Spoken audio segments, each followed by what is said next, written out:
respond as though you are unwilling. Good morning, everybody. Good morning, Chair. Thank you very much. Yes, now, at least I'm not talking to myself. How do we pronounce your surname? Kadi. Kadi. Yes. Not Kadi. Kadi. Kadi, yes. Yes, thank you. Advocate Nile is going to do the formalities, and Mr. Abrams is also going to take you through the paces. Advocate Nile. Thank you, Chair. Morning, Ms. Palesa. Are you going to take the oath or are you going to affirm? I'll take the oath. Thank you very much. If you may just speak louder for us, for the record. Yes. Thank you.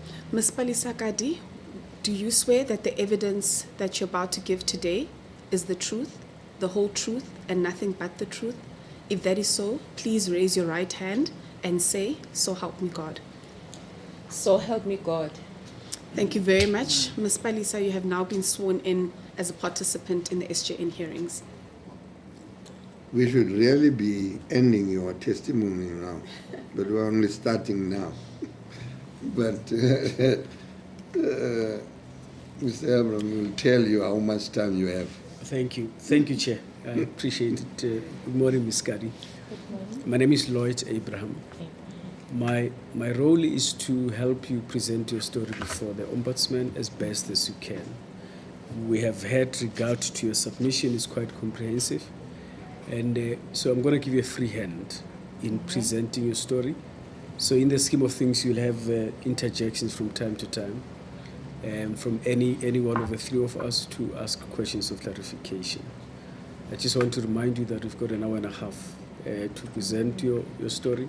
So pace yourself and manage your time so that by the end of the time allocated to you, you have told us your story.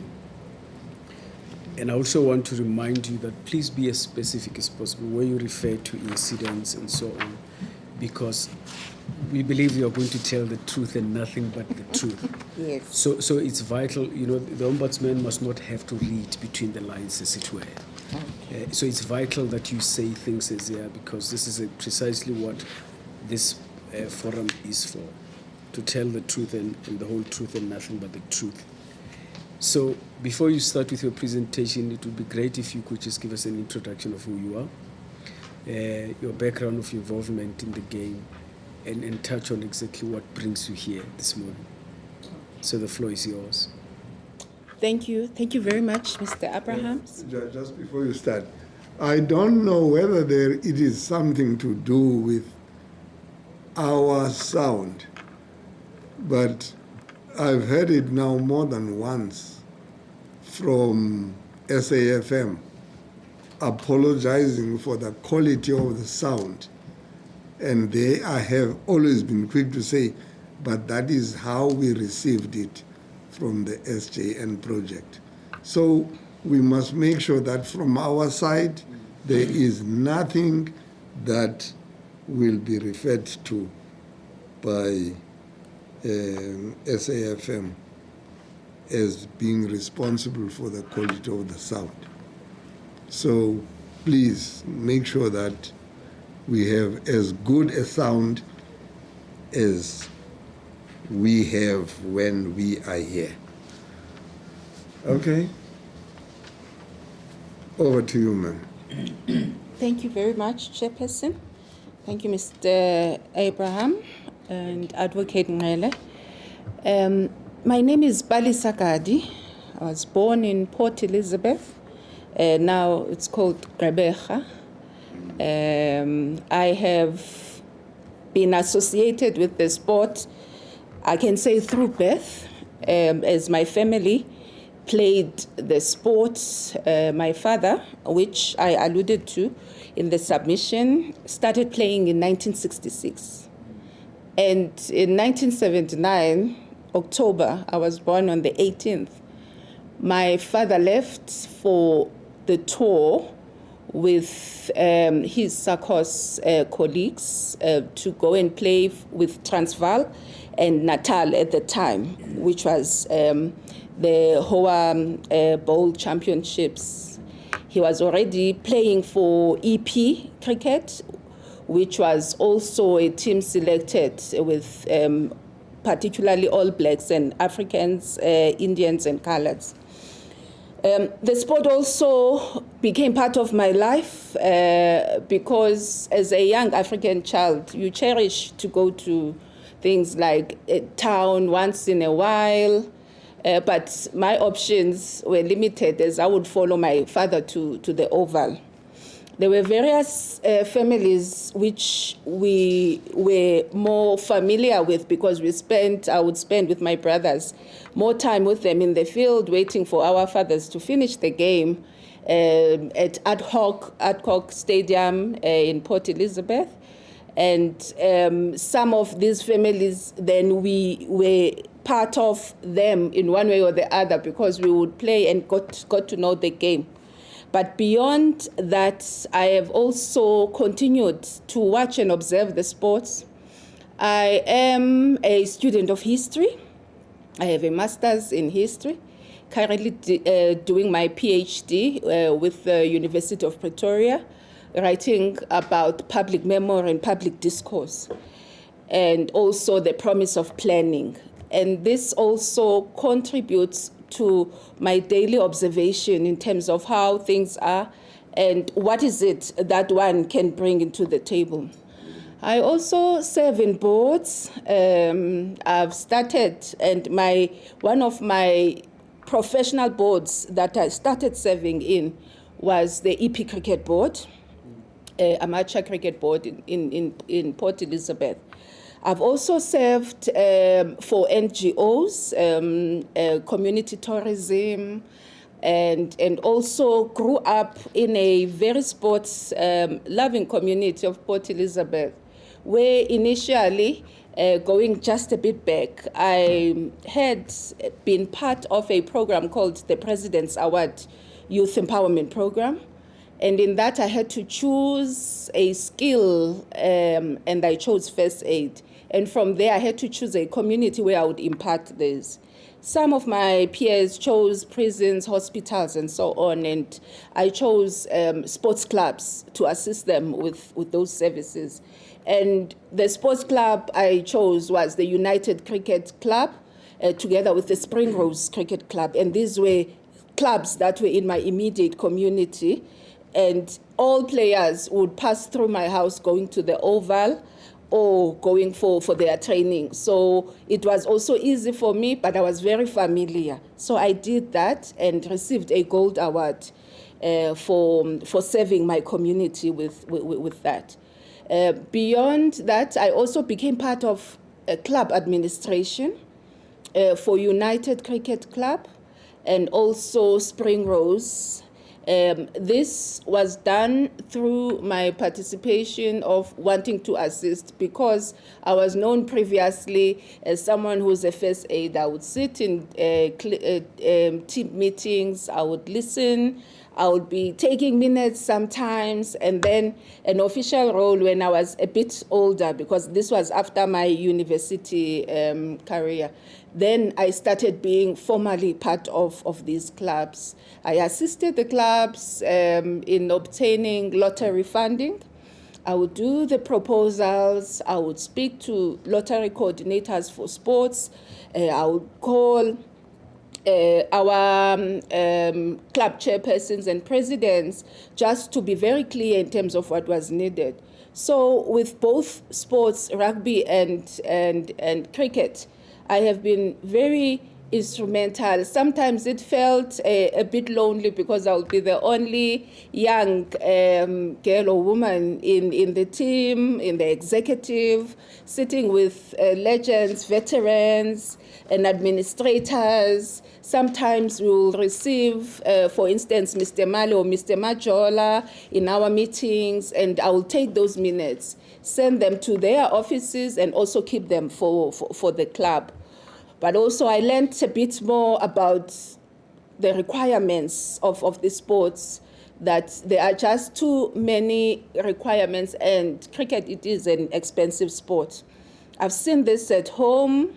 I always say to my father that he was very biased with my brothers, because he used to buy them cricket kits, and because I was not a player, I would get a mere book or a doll or something. So these, for me, when I realized that they were very expensive, your kukubura bets and the balls and everything else, one realized that this sport needs further investment. And when you take out of your own, you are taking quite a lot of investment, which could have been, if you didn't have a passion, been given to something else that is dear to you. But if you choose to distribute it to what you see as relevant, and I think at home it was done with the hope that the cricket will grow and the sports will grow. But also, I think I've alluded to this, with so much introspection, I would interview my father and say, Sutu, that is how he is called in the cricket fraternity, that, but who paid you? You went to all these provincial games and trips. Who paid for your participation? He says, out of our pockets. We did this for the love of the sport, and we knew that at some point this sport will be equal, and that all children and sports-loving youngsters will get the opportunities that we never got. So I took that with me, and I had little choice not to watch cricket. There were times we didn't have electricity, and we'll use car batteries for TVs and so on. And imagine, for test days, that means you invest your day throughout and also spend a bit more, because you'll be watching TV throughout the day. Those are some of the cherishable moments. But also, one continued to look into the sports now from a governance perspective. Because as I grew, I became very interested in strategy, governance, accountability, and financial management, because I could see there were ovals that were not taken care of, the one in New Brighton, but there was one in Galvandale in the Kadi area, which was a bit better off. And then there'll be one in town, and schools in particular. Summerstrand had brilliant nets that players would go to. I was also fortunate to be a generation that went to Model C schools in 1991-92 when they opened the schools. And it was my first exposure to see facilities from classroom to the play field. And this mattered to me, because all we knew was sports being played in grounds that had patches, grounds that did not even have a proper pitch for some time, or a cement pitch for one reason or another. So this continued. But also in 2003, I contributed I wanted to contribute to the World Cup. And because I used quite a lot of advocacy and interest when doing things, I looked for funding to do an exhibition about black cricketers. And all of this happened when I was in Cape Town as a University of the Western Cape student. And I could not find funding in the country. I also consulted with Cricket South Africa. It was still the United Cricket Board at the time. I sent my proposal and just had those guts and asked for the money. And I received a call from Mr. Majola. It was after a long time, I have not seen him. And he said, "What is it that you are looking for?" And I explained. And then he said, "Palesa, we are hosting this World Cup, and we have run out of funds." And I said, "Well, I understand, but there were other developmental aspects that I was looking for. We can take these youngsters to new lands just after the World Cup, just to have an interest of an international pitch and so on." And I also received, he said he will ask Dr. Alibaha about the matter, and also he gave me a call and said, we do not have funds, but we'll support the cause in whatever way. And they opened up Newlands, and we were able to take the youngsters from Khayelitsha to Newlands. However, I received funding through the National Youth Commission. To the youngsters after the World Cup? Yes. What was the idea? The idea was to expose them that South Africa hosted a World Cup for a sport that is not known to many, because what we targeted in the school were youngsters who knew about cricket but have not played cricket. Yes. So I thought that then it will be the best experience for them to walk in and be part of the experience, from changing rooms into the pitch, and also to get the experience at large. I received funding from UK Sports through Monsieur Liswa Makasi, who was the CEO of the National Youth Commission at the time. It was the networks that she had previously as a student in Manchester. And we worked through this and managed to do most of the programs, taking youth to Khayelitsha, having leadership facilitators, workshops, and so on. So, and also issued certificates as well to the youngsters. Sorry to interject. Did you have in mind even taking the youths to the games during the games themselves? Did you explore that possibility too? Yes. Yeah. We explored, but we did not have enough funds. And the funds that were at Cricket South Africa at the time were for the development division, where they will take their own schools and cricket and clubs and teachers. I believe so. Okay. So that's how we missed that opportunity. But I managed to make that exhibition, which I'm proud of setting up how the transition happened, but also who were these black players that came and were part of the sports. But I also came across Professor Andre Odinda. I was working in Robben Island. I think that was my first official job, and then we started conversing, and he asked me about my surname, and I told him who I am, who I was, and then he started talking about my father, yes, and told me about his book. That was, I think, just before the launch. He says, I have manuscript, it's with publishers, please come to the launch.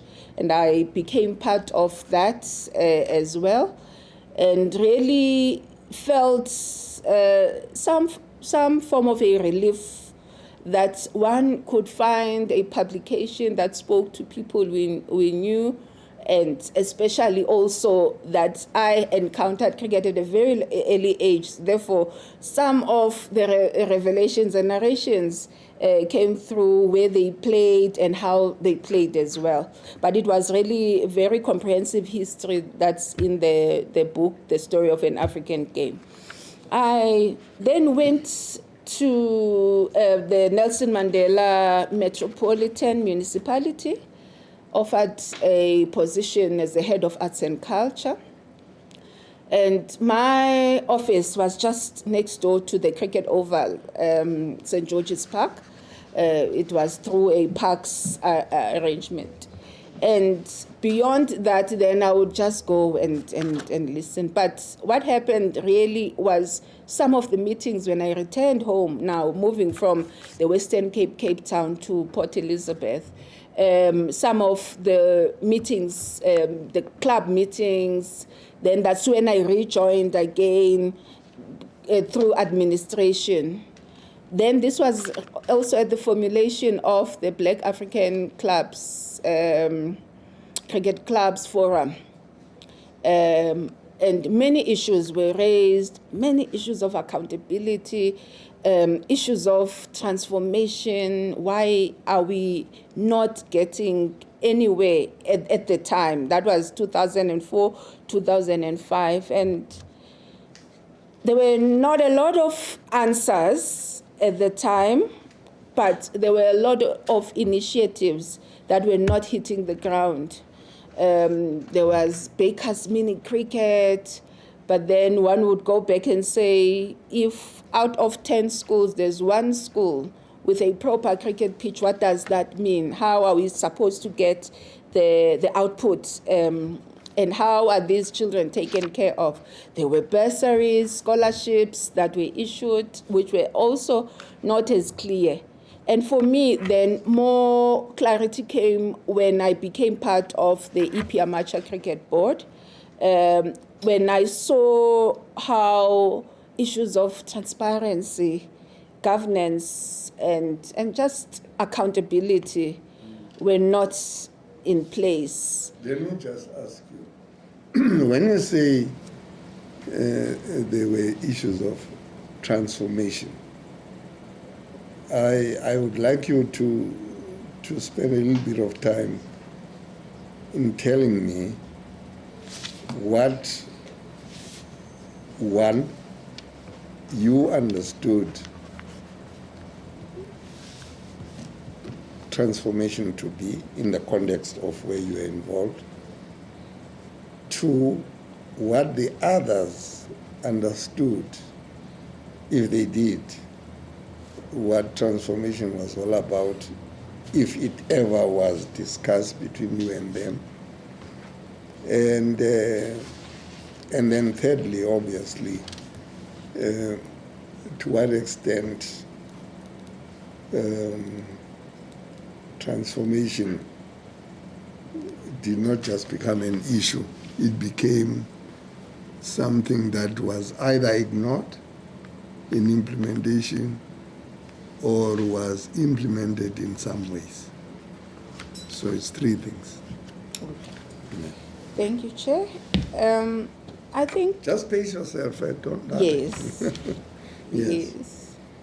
For me, transformation meant fair play, opportunities, and also making sure that the sports is reaching out or is received by all. I think in my submission, I've made one reference to my interface with villagers in Sheshegu in Alice, where I attended a funeral and someone was called in to make announcements, a community leader, and part of these announcements were about the funerals, others in the village, but also cricket became part of the conversation. I think that touched my heart to see that how out of all the lack thereof of this transformation that we're looking for, representation, having players selected on merit, coming on board whilst they are still on form, and also consistency, which meant that there should be continuity when it is due. So when I hear this, that no, at this village and all of that, and I could see how organized these teams were. They knew when they were leaving, and the teams and the times and everything was said. I said, what other type of organization are we looking at if we are saying possibly Africans are not as organized, or any other form of insinuation that there is no readiness? When I looked at that, I said, this is how things, in fact, have been throughout, and they continue to do so, because this was 2 years ago. So people do have an interest in the sport. But what others thought, when I sat in the board, it was painful, Chairperson, to sit and see that there is no time dedicated to the item called development in the agenda, and no form of accountability that speaks to sufficient provision for this development. from your balls to the schools, and how systems, a systems network, because we could not only rely that we have development officer, we'll have a development officer, I think, and a development manager, or two others, one will go this way and the other, and how many schools were there. But beyond that, when you look at it, you find that for sports sponsorship, I'm sure there's a clause that relates to this will assist with development, or some form of terms that were there. And you could not see this going down and having a number of African youngsters coming through. I remember asking, we had quite a lot of disagreements as the board, and amongst was to account for the financial management aspect, but also development. And each time when there was a disagreement, we'll be reminded, because my representation there was not through the clubs, it was through a special determination or dispensation of the African clubs, cricket clubs forum, which had 3 representatives in the board.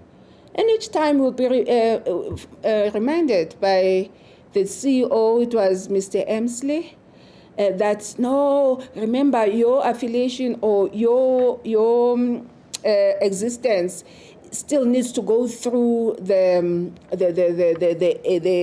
annual general meeting, which was later in the years. And also through my archive, I found some form of inconsistency in that. So when we say that people ignored the terms, the sub-regulations that spoke to transformation, I feel that it was deliberate. What did those regulations say? What is transformation? I think it was the 2005, 2006, where they were looking at the numbers of representation. It was between 4 and 5 African players that were required to be part of teams. This was spoken to, I've referred to the minutes by the GENCO, General Council, but also when it went through how these were not even followed through by the franchise owners, it meant it was a mere articulation. It meant that there were no implications because sponsorship came through, the game continued, selectors chose whom they wanted. It was also, one form of, redeeming when we saw, I think it was 2020 when Chonti Rhodes said, I was not a premium player, but I had the opportunities because of white privilege. I think that is one truth that came and vindicated many people, that we were not pointing fingers at people, but the truth remained. And some with conscience continue to speak to it. So I really commend John T. Rhodes for saying his truth, that he was not necessarily the best when he made it to the Proteas. It was pure bias and white privilege. And imagine many other players who came through the system without being taken care of, from contracts to even the schools they played in, the type of facilities they came through, but they still made it to the teams, and they find themselves in the teams, especially in the provincial teams. Some of them have even forgotten them, because they were just not given a chance to proceed. They were not taken care of. So, Chair, I think my understanding is just fair play, merit, and also being given an opportunity like all your peers. So that being, with that understanding, do you have a view on the quota system? What's your view on it? My view is, especially now with the years that have gone by, merit is still an issue that we need to consider. Our players, they have gone against all odds to pursue the passion. I found it restricting. I found it as some form of a compromise, because if you have your 4 and a 5 for players, it means then you need to make do with that for the longest time. Then all others will be protected and will keep their positions. And it is restrictive because the time given and how much we have invested in the sports, even if we were not given not enough opportunities. But I still say I'm one of the very few women who came through the ranks, was given an opportunity to see and view the lack of governance and accountability. And all of this makes sense. Yes. Thank you. Continue. Okay. Yes. I then continued to look at the issues of governance with passion, because I needed to understand what was my role in the board. And when we met Advocate Poggenpoel and Mr. Majola and Mr. Mali, I think so many questions were asked and there was clarity in terms of what was happening and what was not happening as well. And many members of the African clubs had quite a number of questions in terms of how and where is this going to take us. And when I then became part of the board, I said, but why should we look at this issue in a cosmetic way, that there's funds are distributed, salaries are paid, players are playing, So everyone was in their compartment and doing their bit. And I said, this is not sufficient. What is the CEO supposed to do? How much is the CEO paid? And how then do we, as the board, manage his performance? At that time, when I look back, I say it was kind of brave, especially what happened in that meeting. Mr. Donovan May was there as well, the current board member. We had an altercation in the boardroom because the CEO refused to tell us how much he earns. The CEO refused to tell us, that was Mr. Emsley, what he's supposed to do in the contract.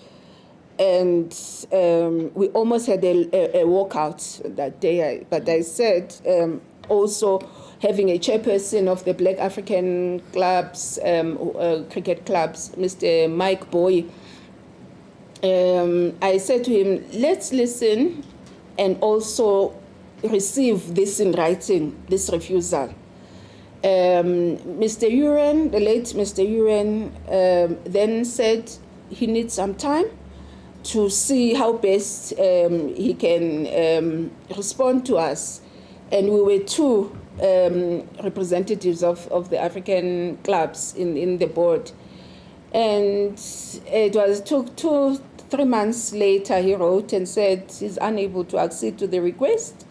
And it took us to different levels. Then we said, but why are we sitting here? Why are we listening to the reports of the CEO that we don't know what he's supposed to do? So this is really not a legitimate call for us. And how can we hold him accountable? There were many issues, even in a PwC report here, that reflected that there was just lack of accountability.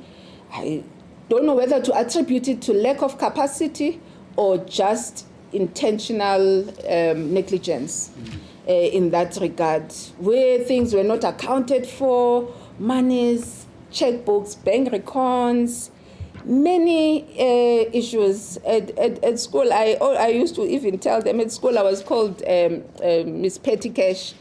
I used to count until the last 2 cents or 3 cents. So I would sit and look at where are these monies, and many reports I still believe were not presented as they were to the board. So there was one would think there'll be some form of misinformation, or it's just mere neglect, or how it was a culture of things, how reports were tabled. Especially with the PwC report, they will not specify the amounts not accounted for, and then when you ask for that, it takes another month for you to receive that information. So one felt that we were spending a lot of time moving around in circles where we could not find each other. We would have several walkouts, I think twice, walked out in the meetings. After meetings, every board meeting, we were not, in the later when we could see that we were not finding each other, we were not even eating after the meeting. We would just walk out and go home. They will remain, have a buffet, whiskeys and wine. And for us, I don't think that was what we were there for. And that's one lesson I learned about integrity, about the credibility of how one should conduct themselves, that you should have a principle and also look at what you are meant to represent. So, Chair, I also then... Just before you move off that, yes. What benefit did you derive from your participation, the African clubs? What tangible benefit did you derive at the time? Okay. Through your participation in the board? I think it was very small opportunity for us to be closer into asking the questions for accountability. Then we knew the program at a closer range that then the focus will be, for instance, in the Nelson Mandela Bay cricket region, and this is what was allocated. But it did not go on without any questions in terms of how these were distributed. And also the Black African Cricket Club Forum members, the two of us, we were not paid. In fact, payment was not an issue. It was never discussed. So we continued to serve voluntarily and asking the questions and holding people accountable, but that was not enough. But did you see tangible benefits on the ground in terms of support for the clubs, in terms of facilities, equipment, and so on? Were you better off by your participation? Very little, I would say. Very little because of the backlog that was there. Okay. Very little because there were already programs in the pipeline that were coming from, I think, what do they call it? I think some beneficiation from the World Cup. So they were key that were looked at. It was one in Grahamstown that they were looking at redoing the ovals. But also some of our fields were partly taken care of by the municipality. So with that, we would then meet with the director of sports with the municipality, which also were people that I worked with professionally. But our forcefulness could not go far because of the lack of will that was internally. Thank you. Please proceed. Okay. Because of the lack of will internally, can you just explain that? Yes. I understand Yes. where you want to be, Yes. but I want to understand, was it political will or what will, or the will of those who were in charge I think, in Chair, cricket? yes. It was, I'm talking about EP cricket in particular. Yes. I think it was because as a board, we were not holding anyone accountable for lack of delivery. And once you become a lone voice, which has been an experience I've seen beyond as well, that you just become a canary bird and you feel that you're not taken serious, but as long as you don't miss your mandates, you continue to do so, it creates some form of discomfort. So this discomfort I want to refer to is when then we said we want to see the CEO's contract, and then that's when there was a major shift, because all our board members were saying, no, it's a confidential matter. Why do you want to know? And 2 out of, I think, 7 or 6 members continued to leave the matter. We wanted to see this because also there was this PwC report, management report, that was read to us, which reflected on lack of management, including inventories and monies and things that were not accounted for. So this to us meant that people needed to be held accountable at a professional level for the field of play, because once we kept quiet, you could see then it was going to be business as usual. And it created a lot of discomfort and meant for us that we were just not wanted, we were not recognized. The inputs that will be made, you'll be reminded that well, there's still an NGO that's an AGM that still needs to meet to discuss your existence in the structures. But when there were issues of voting, because when I looked through the minutes, from 2005 we were voting on critical issues, even if we had reservations or objections, but those were minuted and taken care of. So when it suited well, I would say here it was the president who would not necessarily listen from where we were coming from, and also the CEO had his way. I must say, Mr. Emsley, my experience, he was a law unto himself. He continued to run the institution as he wished, and thoughts of one will be intimidated. I think also I was a bit young, but very forceful. So the way he would relate to me was a way where I had to up my scale and be very consistent in what I needed. So it gave me an opportunity to look at corporate governance, to ask the necessary questions together with my chairperson, Mr. Boy, who was part of that.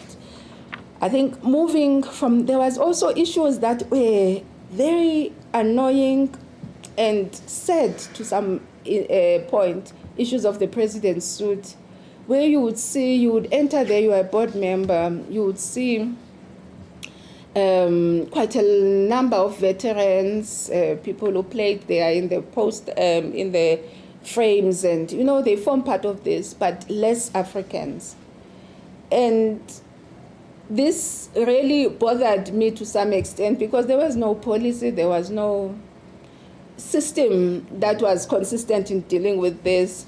Maybe one would say, yes, it continued as that there's a bias because you are so-and-so's family and so on. But for me, it felt that it was just not fair not to have previous players who missed out on representing their country, their province in open play, but now they can't even watch international. So I would often give away my tickets to my parents. They will come with friends or whoever. It's just 2 tickets, and I would sit there at the grass area and go back to work because my office was next door, and I would not have sufficient time for tests anyway. So those were, and also Advocate Vusipikoli would also give my dad some tickets to be part of that. And you knew that, and when I saw them, I could see that these people knew each other, both the white and the black African players. They would converse, talk about who did what and when, although they were playing separate times. You would see that these people also missed out on having spectacular cricket, of finding each other toe-to-toe in that line and length setup. Then, Chair, I'm also currently a councillor at ICASA, the Independent Communications Authority of South Africa, and I was the chairperson of the Sports Broadcasting Services Regulations. It is a setup where public is invited to make inputs, and also then the authority will reconcile those and make amends where it's relevant. And I've listened to many sports associations, federations, and so on. I'm in a position to say this because it is my individual or personal take. We have closed the project. The regulations were gazetted in March this year, so I'm no longer in control of this. And it's time for me to just have a mere perspective as someone who's been part of the sports. I must say that many sports federation opted to go for their sports being in a pay TV, subscription TV platform because of the incentives. For cricket, for the longest time, one also saw that they've managed to have both offerings, where I think it's TV3 that will offer cricket throughout test matches and so on, international and so on. And it was pleasing for some time because many people for the longest time could not afford paid TV. But also, we've seen also in rugby how the stories of Siya Kolisi and many other youngsters, African, where they had to go to taverns to watch a sport they love because it is not in the public domain. So I listened attentively to the submission of cricket, and at the time when I called them in to make their hearing, their submission, they were at the World Cup, but they were represented by, I think, the players' representative. And one could see that there's a move and they are open to having a bouquet that is more concentrated towards pay TV. And this also, touched my heart in a very sad way, because here we are having challenges in developing the sport. Here we are now going to see the sport moving to a platform which might see many South Africans not being part of that. But because it's boards, people that we need to have to make that call, make them accountable that what will happen to the African child in Sheshego who does not have this opportunity. So they will depend on those funeral commentators to receive and they will never see their players, in a public space. I also, as part of this mission of ICASA, I went to the UK to investigate more on sports. I met the English Premier League. I met most of the broadcasters just to understand. And cricket was the lowest ranking sport in there. Many youngsters did not even know their players. And imagine now if we could have Rabada or someone walking in Soweto not being known, or walking in East London or Polokwane not being known. It will be shameful because that person represents the nation. We do not want to get to that level. And we want more that we can associate with in terms of merit, but in terms of people we also live with. I grew up really idolizing the West Indies, your Brian Laras and them, because it's people, they were closer to me, unlike the ones who were my national team. I grew up watching their form, their play as well. As a result, when I went to Jamaica, my first observation, I saw that just like any open patch it's either it's an oval or an athletic track. And fortunately, they had these transparent fences. You could see it's there. And you wonder how, because really when you see the rest of the country and how it is with infrastructure, it's not necessarily the best, but they do have and they still produce. So these are some of the issues that one looked into whilst preparing. So the media bias also to me was one form of reflection that with transformation you need a mouthpiece, you need a face, you need a consistent voice and a script. And it needs to be known what South Africa is about. But you would find that for many, especially in a test match, you'll see who's being given an opportunity, maybe an opening batsman or opening bowler, and you watch how they go with that person as a favorite. But also you see how when players mess up, they make headlines, club drinking, this and that. And we've had issues of Herschel Gibbs being, dealt with in a manner that really would not make an outbreak of anything. But then when you find others, your Tsotsobes and Tsolekile, you'll find that there's consistency in this reporting, and you need not forget what is it that they have done. So these are some of issues that, and when you try and respond, I don't know whether I have become so affected because I would write and my inserts will not be published. There is something that you want to tell us, but you are not telling us. And this is something that I also said to Galabai yesterday. We are here investigating two things: unfair racial discrimination,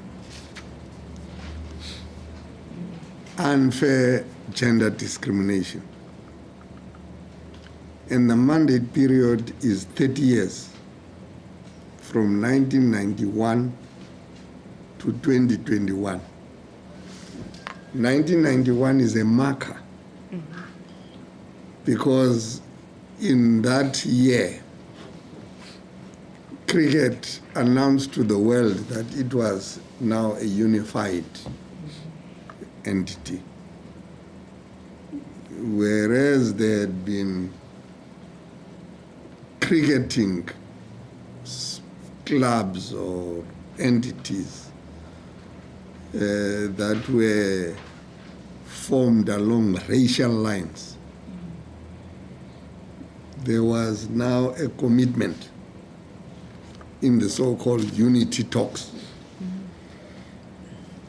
that cricket henceforth is going to be unified. So even before we became a post-apartheid democratic state, founded on the values of the Constitution, equality, human dignity, freedom, and all of those things, cricket wanted the entire world to believe that it had now taken a turn for revolutionizing the game, its management, its selection processes, everything that touched upon this code called cricket. That was the promise. Now, Cricket South Africa, through its various boards, felt that there needs to be an inquiry hence this social justice and nation building project. And that inquiry, whatever else it will do, that inquiry must produce an answer as to whether in the 30 years since unity, cricket has been impacted upon by unfair racial, by unfair gender discrimination. In a nutshell, that is the purpose of this inquiry. And therefore, we need to call things by their names. We should not, when we write a report and we now look at Palesa's evidence and say, Palesa talked about unfairness. I can see it. But she does not say why it was unfair. Palesa says, yeah, there was media bias. And then she says, when the media was reporting about other batsmen, other bowlers, it was full of praise. But you watch when they report about Rabada. They are so very critical. Now, I don't want nuanced evidence. I don't want at the end of the day to say, oh yeah, maybe she won, and then somebody's going to turn around and say, but she was there, sitting in front of you. Why are you drawing this conclusion? You are the one who's biased, Ntsebeza. We knew from the very beginning that you are the person who's going to come here with your own predetermined views. And you are trying to now make the views that you have, the views of the people. That witness didn't say this. You can't rely on what that witness said. So please assist me to be able to discharge my mandate. If it is, I will rather that media criticizes me for having run ahead of myself. And some of them will say, he doesn't even know cricket. Well, how could you expect that he could produce a report? What cricket? Where has he ever played cricket? They will say that if they want to say so. And certainly, I will listen and I will read. But I ought not to feel that I do not have to discharge my mandate, as I understand it, simply because there are going to be media people there who will be nitpicking, who will look at where I was born, what have I done, what sport do I play. Does he play any sport to start with? Now he is being made to chair cricket. So you are the people who must assist me to be able to say, I rely on the evidence of Pam, of Palesa, who clearly convinced me by telling her story in her own way that there was discrimination here. And I will say so. Watch me. I will say so, irrespective of what those media people will be saying about whether or not I know cricket, have I played cricket, because that's not my mandate. I'm not here to give expertise on the art of playing cricket and whether one must be, in number 3 bowler. Those are intricacies I will call experts. And if there are experts out there who want to come and inform us, they are welcome, so that the report must be richer. But when you come here and you want to tell me something on the basis of which I must conclude when I write my report, please feel free. Okay, Chair. If you say the facilities for black people in Cape Town, where I was, were non-existent, say so that I can rely on that. Because I will then say to Cricket South Africa, yeah, this is something that is happening under your watch. You have different facilities for white people, different facilities for black people. And the consequence is that, you talk about a pipeline. Where is the pipeline going to get? Have you been to the white schools and you see how developed those white schools are? Have you been to black schools? In Zwide, in townships, in Khayelitsha, in Kwalanga, in Gugulethu? That will help. Okay? Yes, Chair. All right. Yes. So just to add on what the chair is saying, if you can just take us through your section on media bias that you're just going to elaborate on, and if you could just be more specific insofar as, the racial aspects of the media bias you referred to. Thank you. Thank you. Going back to media bias and white privilege, which was consistent in the headlines. As I was saying, I think I would look into the articles and read that once you see someone being, especially if it's their debut match and so on, you would see that this is the chosen one in terms of the manner, the language, and how they would trace back their father and who did they play with, and then a holistic biography of that player will be given. And also, when you also looked at then how even selectors would be commented on. I remember there was an issue of Mr. Haron Logat, where I think it was Rice, yes, Clive Rice, who had an issue with his appointment to be a selector. I think it's 4 or 5 selectors that were there. And he wrote, and then,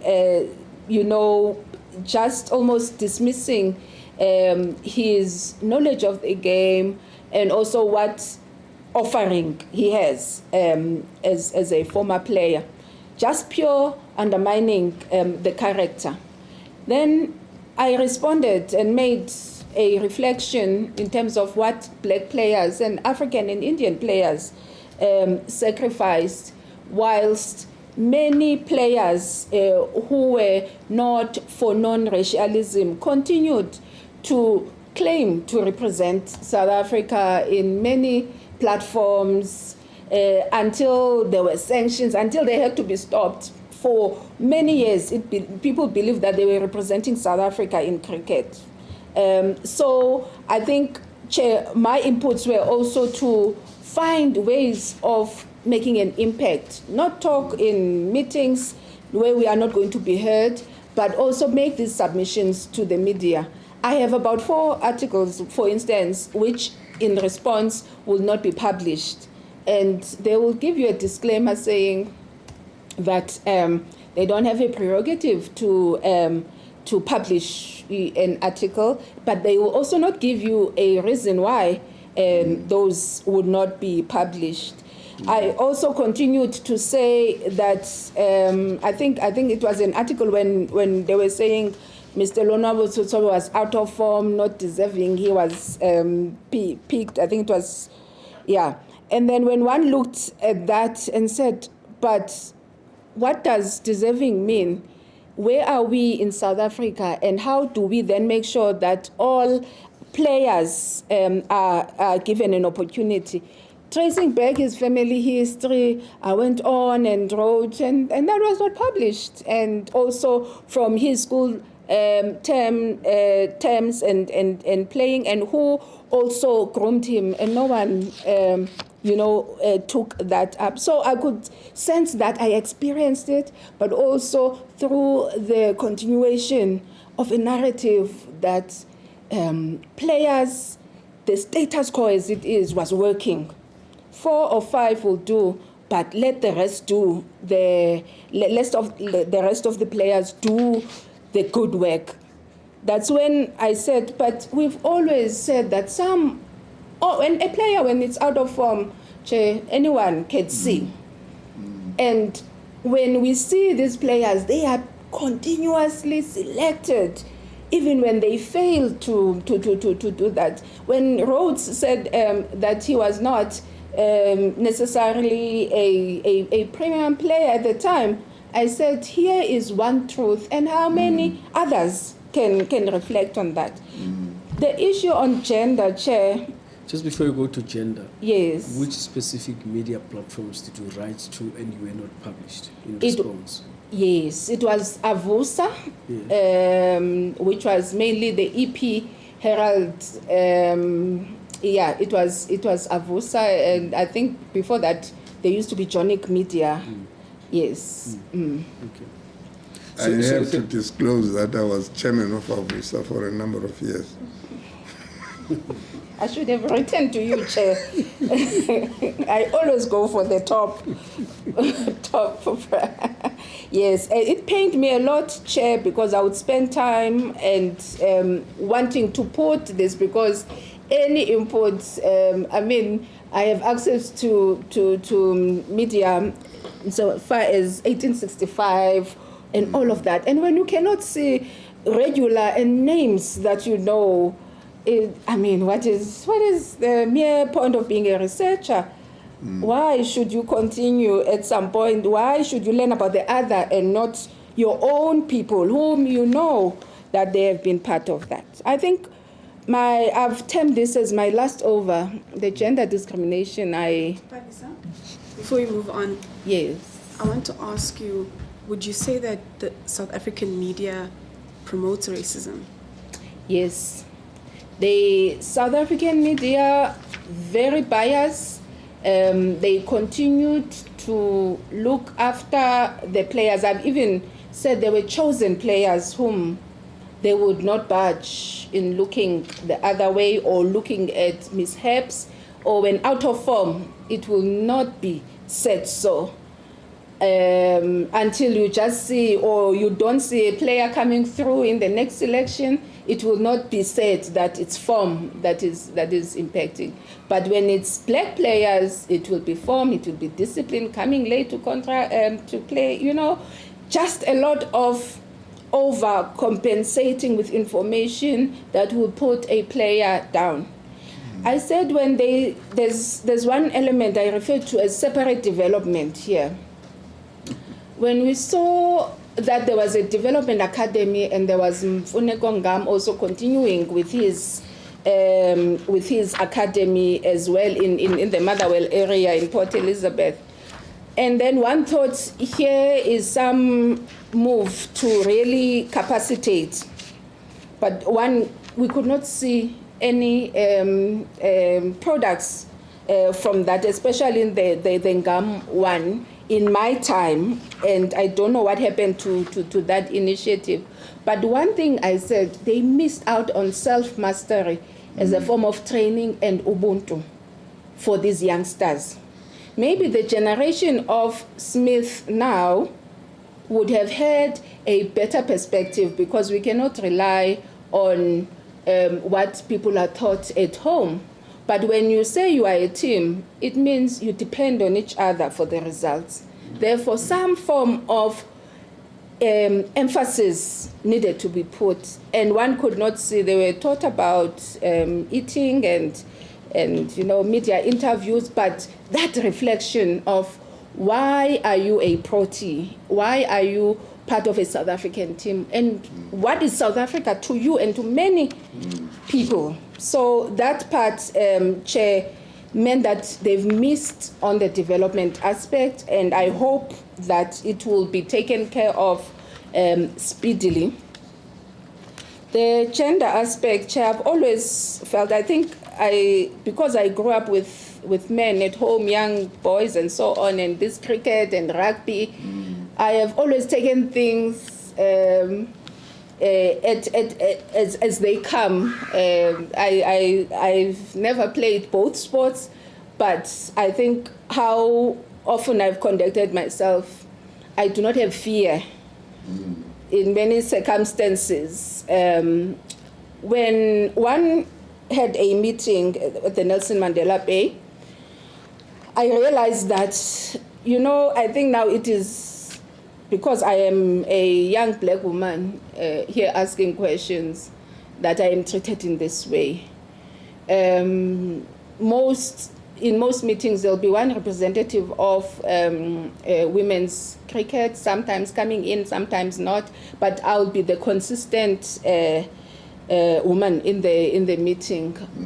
When we met this in this extraordinary meeting, just to discuss the development of the Nelson Mandela Bay region, and had a discussion as representatives. There was one incident where one representative just felt that I did not know what I was talking about because he was doing development in Jeffreys Bay and he was buying these cricket balls and providing lunch for these youngsters.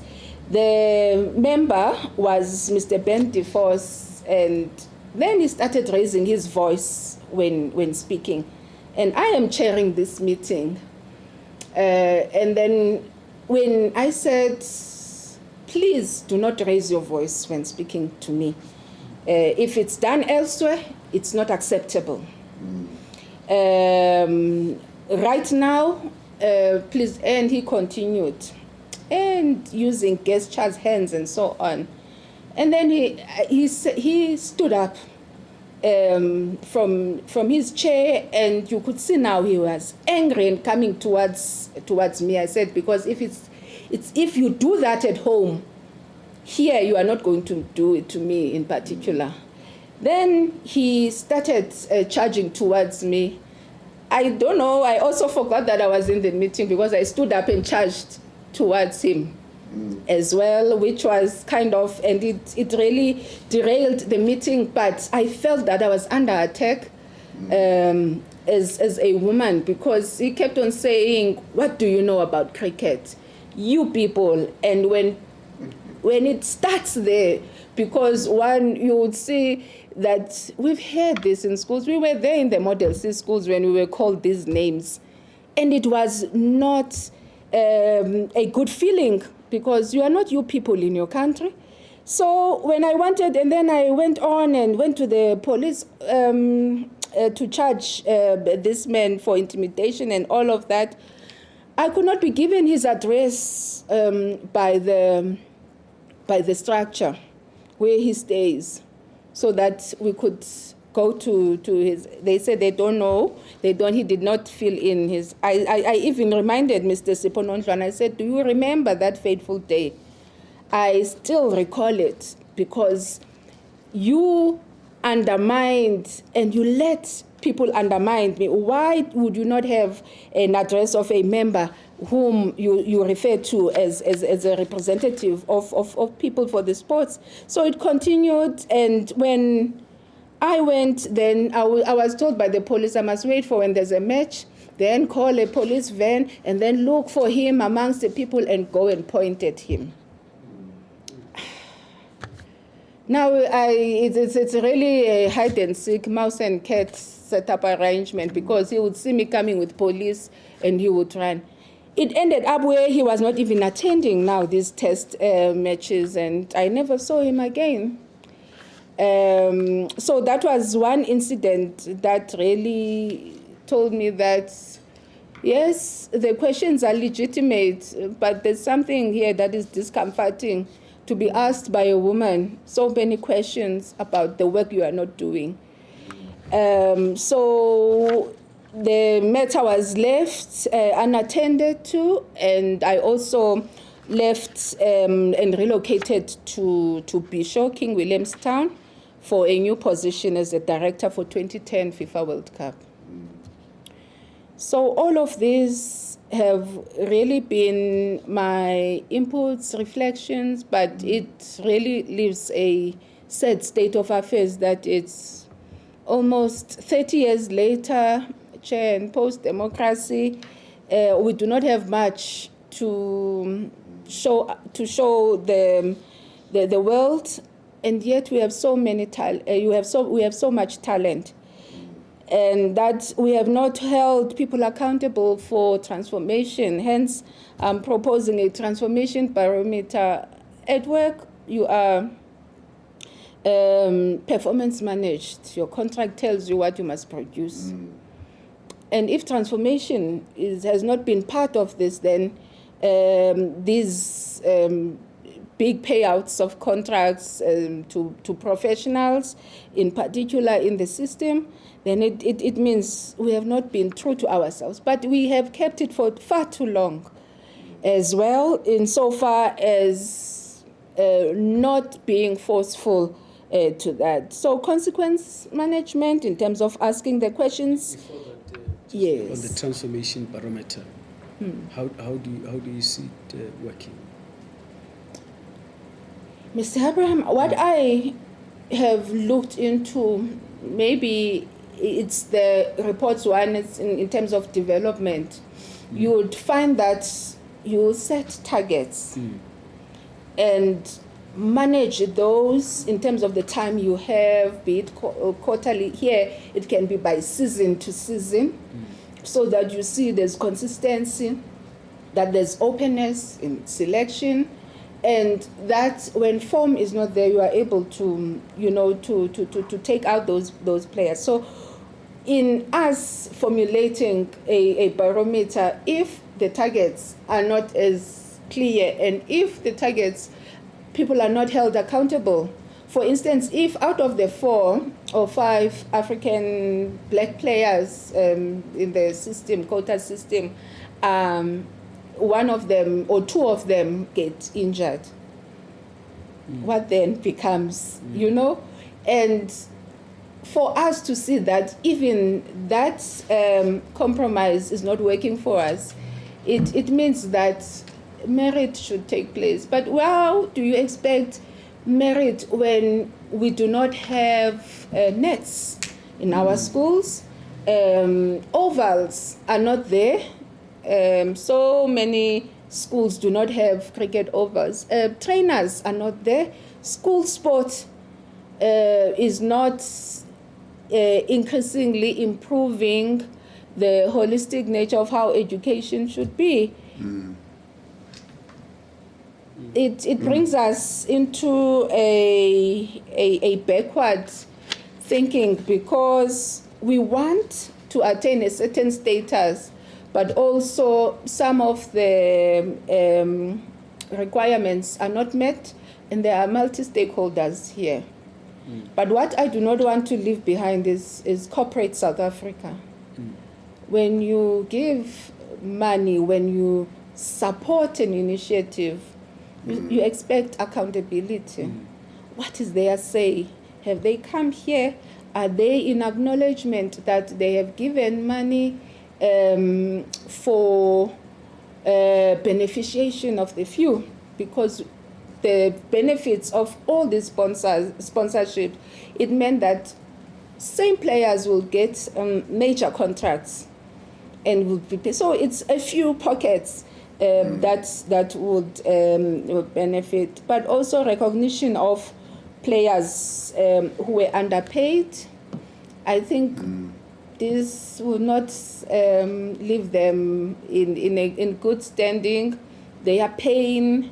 I don't know, Chair, you coming also from the TRC, how and what other measures could be thought of, but we need to make right for our people to believe that there's truthfulness in how we want to change South Africa. Just in terms of reparations, what form do you see them take? What do you propose reparations should happen? It could be that of them having positions of training and plowing back and getting compensated because, but also acknowledging that the underpayments and the contracts that were racially classified, if one were to look at. If not, at least one deserves closure. That when you are paid less, this was the reason.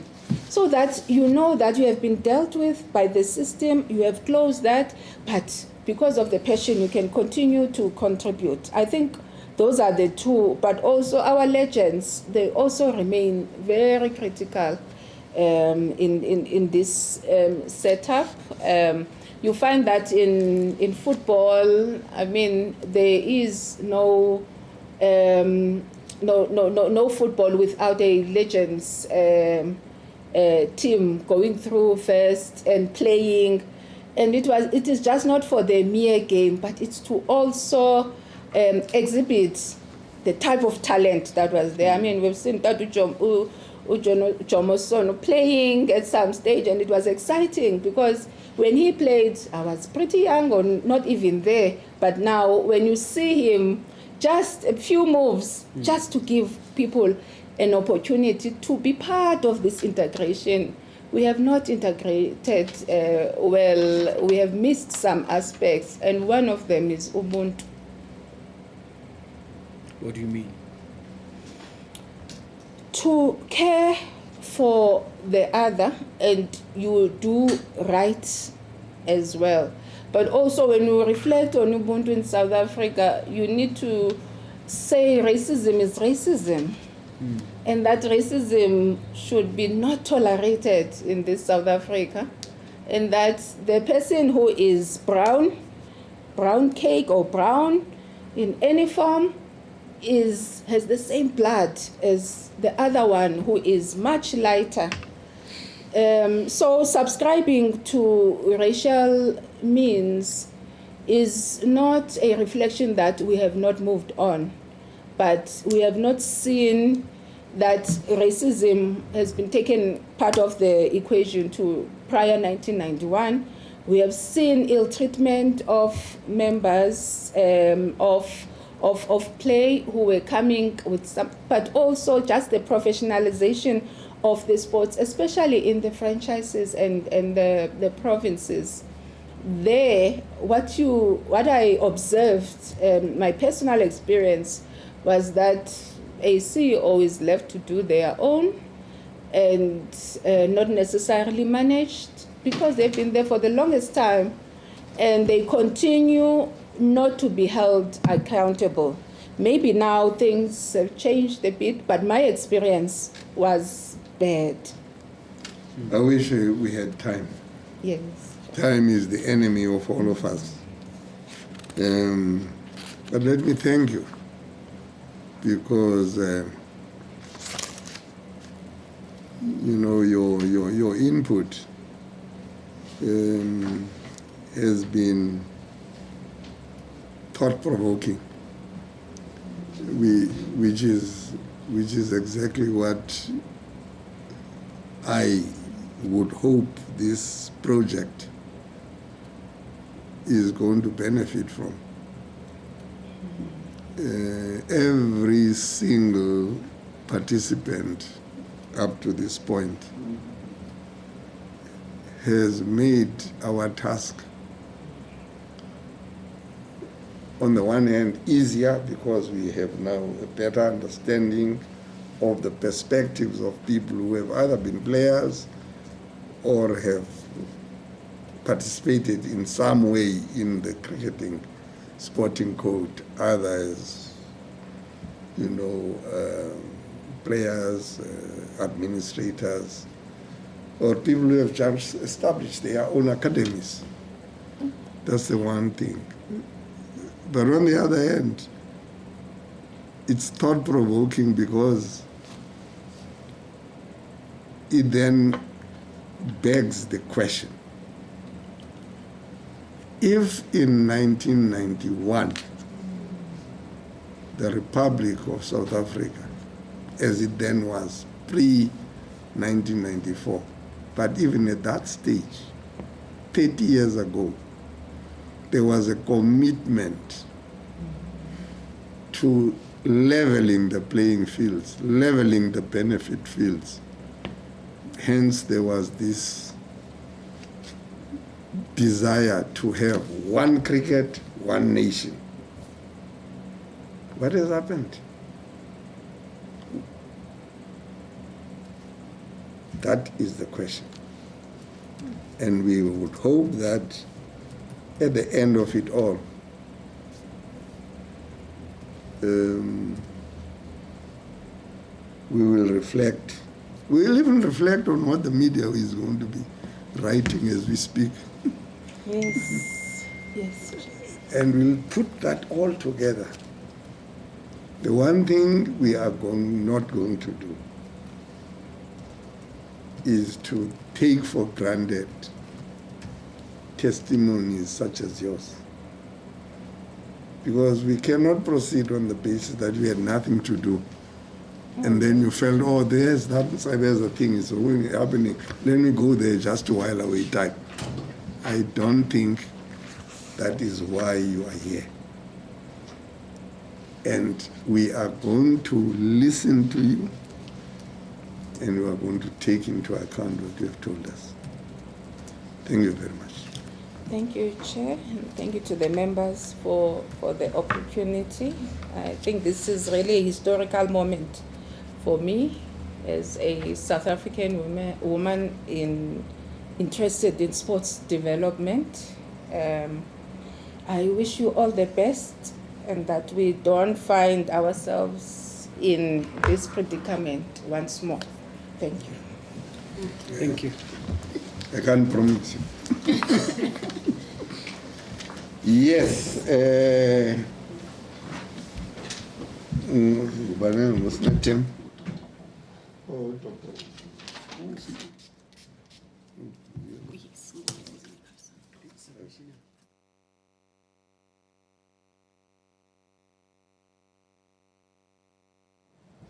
We'll take just literally 5 minutes. Sure.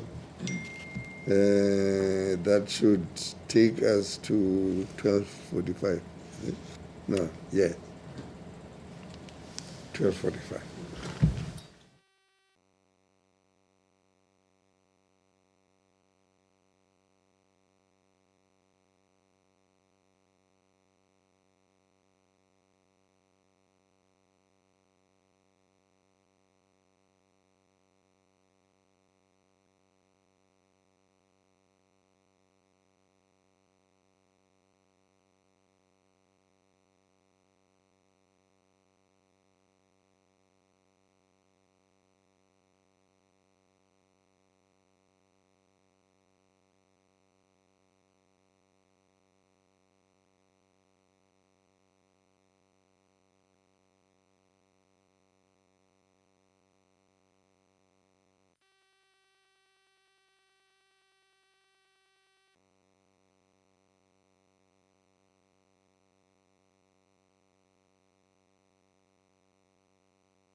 Hey,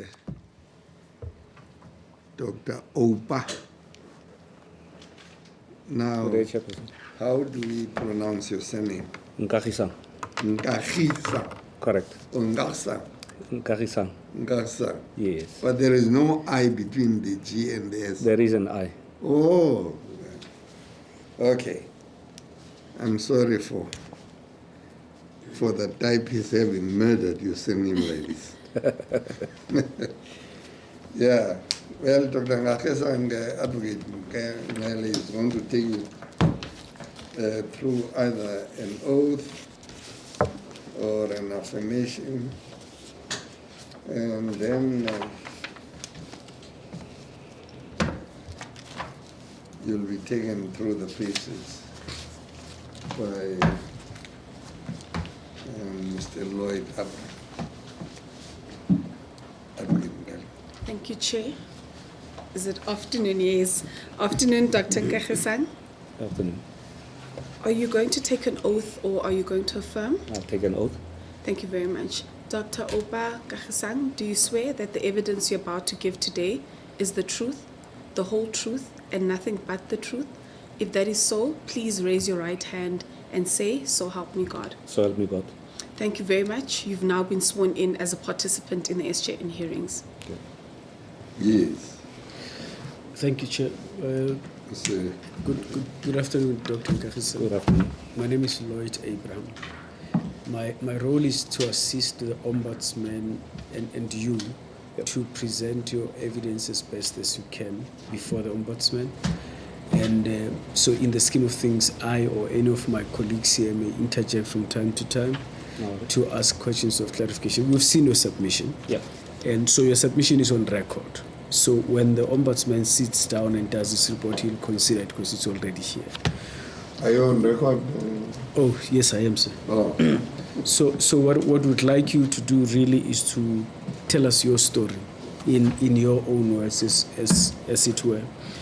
And we've got an hour and a half to tell us. So pace yourself and manage yourself accordingly, so that by the time you finish, you've really told us your whole story. No problem. And what I also want to emphasize is that be as specific as possible. We've read, and I think that you make a lot of allegations, and you know you've been sworn in. You're going to tell the truth and nothing but the truth, and those against whom you make allegations will be informed, so that they are given the right to respond to. So feel free to tell your story as it is, so that the Ombudsman can then make up his mind on the probability of your version or otherwise, and even those that will come after you in response. So whatever you want to say it as it is, unquoted as it were, and make sure that you tell your story right as it is. Before we start with the presentation as well, if you can just give us a background about who you are, your involvement in the game, and really ultimately what brought you here before the Ombudsman. Over to you, sir. Thank you so much. I think I need to appreciate the opportunity to come and present, and I think we also need to pay homage to those who actually brought this project to light. Sure. And in particular, Dr. Eugenia, even though that I don't know her in person, I just got to know quite a bit of what I read and what she presented and so on. And I think it is important, before I give the background, that we must always understand that this is not an easy journey, it's a challenging journey. And given the fact that over the number of years, quite a lot of things would have happened, directly or indirectly. And the most uncomfortable thing to go through such a process, it's when you start mentioning people by color coding them. You know, that you'll be saying a white man or a white woman did this, or a black person or black woman did that, because it is not in my nature as a transformed individual, and obviously as a Christian, to make mention of people in that color coding.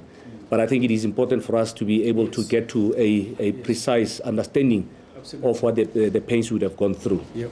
Now, I think it's also very important for us to understand that we need to say these things, because history otherwise will judge us very harshly. Yeah. That we had an opportunity for us to come and present before the commission, that we did not do so, or the hearings, but we did not do so. And unfortunately, that's one of those painful processes that we need to go through. And I'll try to truncate my involvement in cricket so that we get to that crux of what we actually need to discuss. Sure. My involvement in cricket is over 20 years, it's almost about 25 years. I was identified by a gentleman in Ikageng Township called Richard Tito.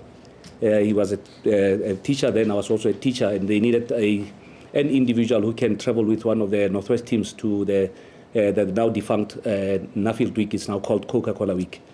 And Richard came and he said, are you able to assist? And I said, no, it's fine, I will assist. And I saw Richard a while ago. I think it was actually last week I saw him and I said, I don't know whether to blame you to getting me involved in cricket, because now I'm in all these things because of you. But I must also thank you because you actually gave me a platform in life for people to be able to see what I can do and so on. But be as it may, I then participated in the Coca-Cola Week that was in Boksburg. For about 6 years, I was team manager. And thereafter, I progressed into various other roles, managing the Dragons team, getting onto the cricket board. I think when I got onto the Northwest Cricket Board, I sort of shortly also got involved got elected into the then what we used to call UCB. So it actually tells you that I might look young, but I'm actually a bit older than that. So I've been in this space for quite a long time. And I remember when I got onto the board, I was fairly young. I think I was about 25 then. So I actually was one of the possibly the longest serving members, apart from Donovan May and so on. Those are the guys that then obviously remained thereafter. But I then was on the board, and part of the Northwest Cricket Board. Ever since then, around 2001, there and thereabouts, I've been on the board ever since, just as an ordinary board member, later as a vice president of Northwest Cricket, and later on I'll share the experience as president of Northwest Cricket. And as far as Cricket South Africa is concerned, I also served on various committees. I also was chairing REMCO at some point. I also participated in marketing committee and so on. And also, I was also the manager of South Africa A at some point in time. So that was in a nutshell, and I'm trying to really truncate this into a shorter description of what I did, as well as also participating in the Cricket Pipeline Committee. And later I was also part of the Transformation Committee. So I've been around, I've been there, done that, got the T-shirt. What's very interesting as well is that at some point in time when we were elected, there were 3 of us elected onto the board as what they used to call Black African representatives. And the Black African representative was in a sense almost like an apprenticeship of some sort. We knew that most of the presidents were white. Which board are you talking about? The CSA board. CSA board. Yes, because remember it was UCB that it changed, later became CSA. Sure. So at that point in time, the most of the presidents were white, and the Black African representative was almost like an apprenticeship that at some point in time, where there are opportunities, then we would become presidents of affiliates. So I've actually paid my dues in that respect. And I know that at some point in time, the board almost became almost 80% thereabouts black presidents. And one of our colleagues at some point in time said, so now you see that a white colleague said, now you see that the board is almost now all black. So what are we going to do to make sure that we bring in white presidents? But that it is what it is. And I think that is in a sense my involvement in cricket. That's not my bread and butter. I'm employed. I'm full-time employed doing my job. So cricket, I was doing cricket, for the love of it. And that is why for me, I was never worried about the stipends. I'm not one of those that when you know that board fees are being paid, you call the office and say, now we need board fees. It's neither here nor there. It really doesn't bother me, even though that I'll touch on that at some point. I think what is very important is that we need to understand that when we talk about transformation, and deliberately so, I gave my title of this submission, Transformation Slithered in Mud. So you also would see that I gave the subtitle Pretense of Unity. It is such that when you look at your colleagues and people that you live with, and they always give you smiles and they pat you on the back, that actually the pat on the back, it's actually not a real pat on the back. The smile that they actually give you, it's actually not a real smile. Because there are other things that are playing themselves out in that space. And unfortunately, because we have limited time, I would try to focus mainly on Northwest, but I could speak volumes about CSA as well. But I think we need to make sure that we focus on the one area. Sure. And I think, given the lay of the land and how South Africa is, Northwest is not immune from people trying to control certain things because possibly they have the power, they've been there before, and so on. And I mean, the recent insinuation was one of the gentlemen when I wrote an email to the members' council, and he wrote, and he was having an altercation with Fistas, and he wrote and he said, "Yeah, no, you would not understand because blacks don't understand cricket." Okay, so now it actually makes you stand up and think and say, but when I got involved in this game, I got involved in this game because I love the game and I wanted to contribute. And I remember when I started, I was one of the teachers who went through Baker's mini cricket, which actually became a dumping ground of sorts. That when our white colleagues and white kids would get better privileges, the black kids would be dumped in Baker's mini cricket, which actually did not progress because it's a mass participation. And I recall when we went to the trainings, one of the training programs, I think we were doing level 1. And we were given a T-shirt and 50 rands, and I said to them, so why do we get 50 rands? I said, I wanted to come here because I chose to come here. And by the way, I'm a teacher. I might not be earning a big salary. At that point, I was a teacher. I might not be earning a big salary, but I can afford my way back and forth. I'm here because I want to be here and I want to learn cricket. I want to participate in cricket. But be as it may, I think I realized that, some of the things, when you look at them from face value, you might not necessarily understand the deeper underlying things that actually are driving some of these nuances. But it is so important that we must understand that when I come to a hearing of this nature, you sit here and you ask yourself, and I always say to everybody, when you are in pain, don't choose pain. You cannot in one moment say that you want to feel pain and the next moment you don't want to feel pain. But there are some people who are keen to make sure that they actually want to just administer pain. And when they administer pain on you and you respond back, to them it then becomes, oh, now you are changing. Oh, now, they start to cry foul. And I think that is the essence and the story of Northwest. And for us to understand that as much as I've listened to few, not a lot of the submissions, like listen to one or two, I realize that, it's almost like when we talk about what we went through, we see this from the lens of the players, which is correct. But we must also understand that we also should see this from the lens of the administrators. Because whatever we went through, the players went through. Whatever we're trying to fight for, they also went through, we also went through. And it's almost like this thing, it's almost a pot of a lot of things that we actually went through.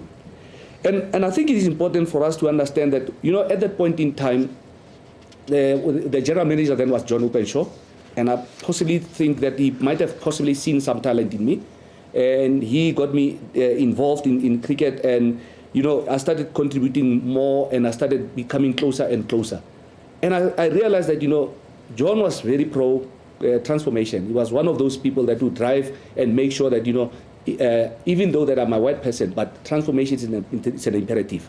And even up to today, after so many years that I've known John, we still are really good friends. It's over 30 years that we are friends. But I must also point out that, with the cricket weeks that we went to, I realized that, I did not select players then. I just got put into teams and say, you manage the team. And because I did not know much, I remember one of the team managers at some point in time said, no, your job is to actually drag all the bags, bring them here, put them in the bus and so on. And I said, oh, is that so? And I thought, okay, that's fine. But also, I realized that, because these kids get selected to play, there's also what I would call the sponsors or the donors. So a parent would donate to the team. So here you are Pete Murray, And this Piet Mare person, the dad works for this company, so they donate money. It's not only a simple donation. It is a donation to influence when the kid plays, where he plays, what he does in the side. And that became a big problem because I did not understand why would you select a player and then don't play him where he should be playing. And you actually play him because now you got selected as a black player to open the betting. But when you look at the records for the week, you possibly out of 5 playing days, you played twice and you bet 7 or you even betted possibly 9. So those were the things that that some of the parents started influencing the teams from the side. And when I became president, I told them no parents will tell the coaches what to do. But I'll come to that part now at some point in time. But I think it is important that people must understand that even deserving black players, we're not given that opportunity. Whereas other races were put far ahead of the rest of those players that were able to do what they needed to do. And the sad thing is that when you have pertinent examples like a Tommy Piri or a Jimmy Khamadi. When I started there, they were one of the players that I had. Jimmy Khamadi is from Orkney, and Tommy Piri is from Ikahe. I mean, they were always given 2 shares to play.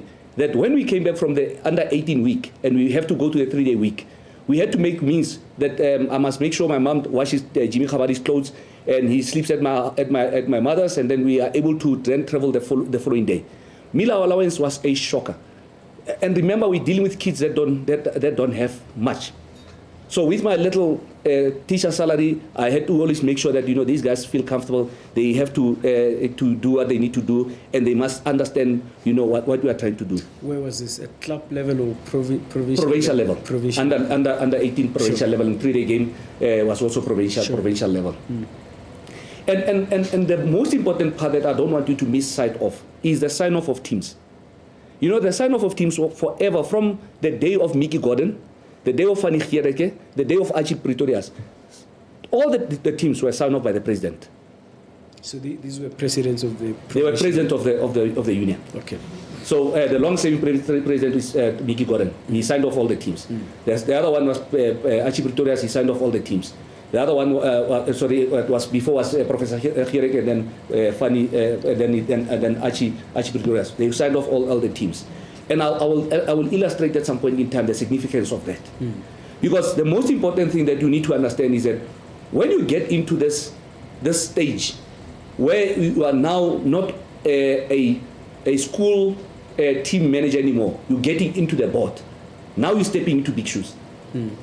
And that is where the significance of this sign-off as president becomes important. Because the sad thing that I realized was that over the number of years, there was a consistent face on the Northwest Cricket Board, which was Faisal Minty.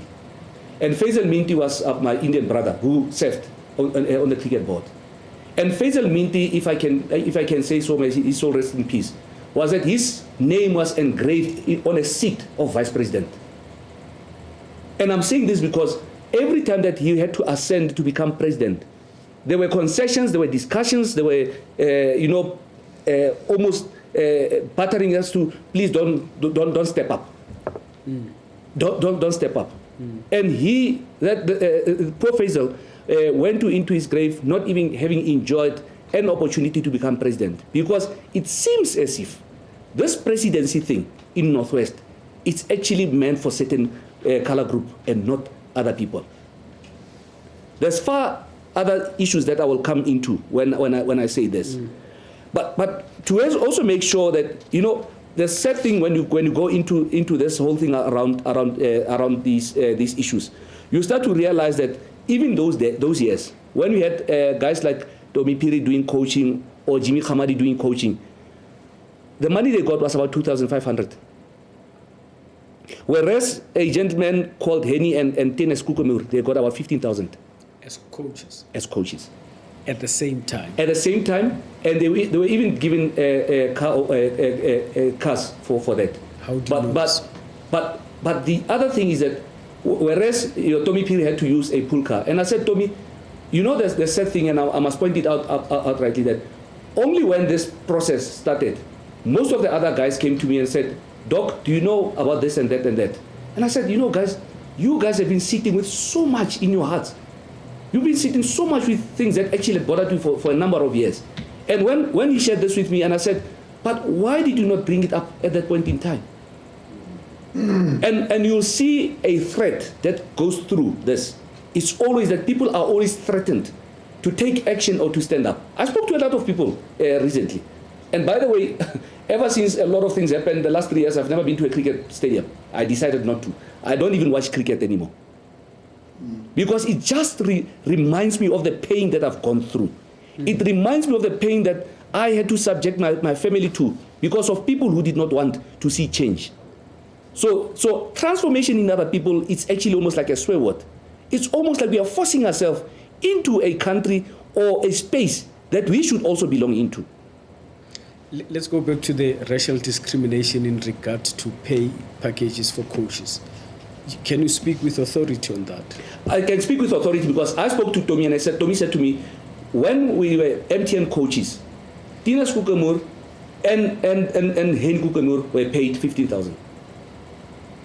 And he knew about it. And he knew about it. What did he do, does he say? As I say, it could have been one of those things that as a youngster, you don't want to lose your job. Sure. So you're protecting yourself and you'd rather die in quietness and not be able to say this. And to also point out the fact that, and I gave annexures and you can see all the attachments because I gave attachments to all the things that I'm saying. Yes. Is that, even as a board member and later as a president, I've never seen a contract of a coach. I've never seen a contract of a player. I did not even know what the coach the coach earns or the CEO earns as a board member. So there's a significant part to that, because later on you'll start to appreciate that when I became president, I shared this with everybody. I actually had my committee dealing with the appointment of the CEO, dealing with crafting the contract, and making sure that the board approves the payment of the CEO. But over the number of years, it was almost like, when you get there and you ask about certain things, you become an enemy of the state. So where were those decisions made if they were not taken to the board? Not on the board, somewhere. I see. Not on the board. Emphatically, not on the board. And you don't know if why. somebody says it was done on the board, let them show me minutes. And I don't know why. But I know that some of them, they would have been given bonuses or adjustments or whatever the case might be, but not on the board. When you would request for the contract of a coach or contract of a player, what would the response be?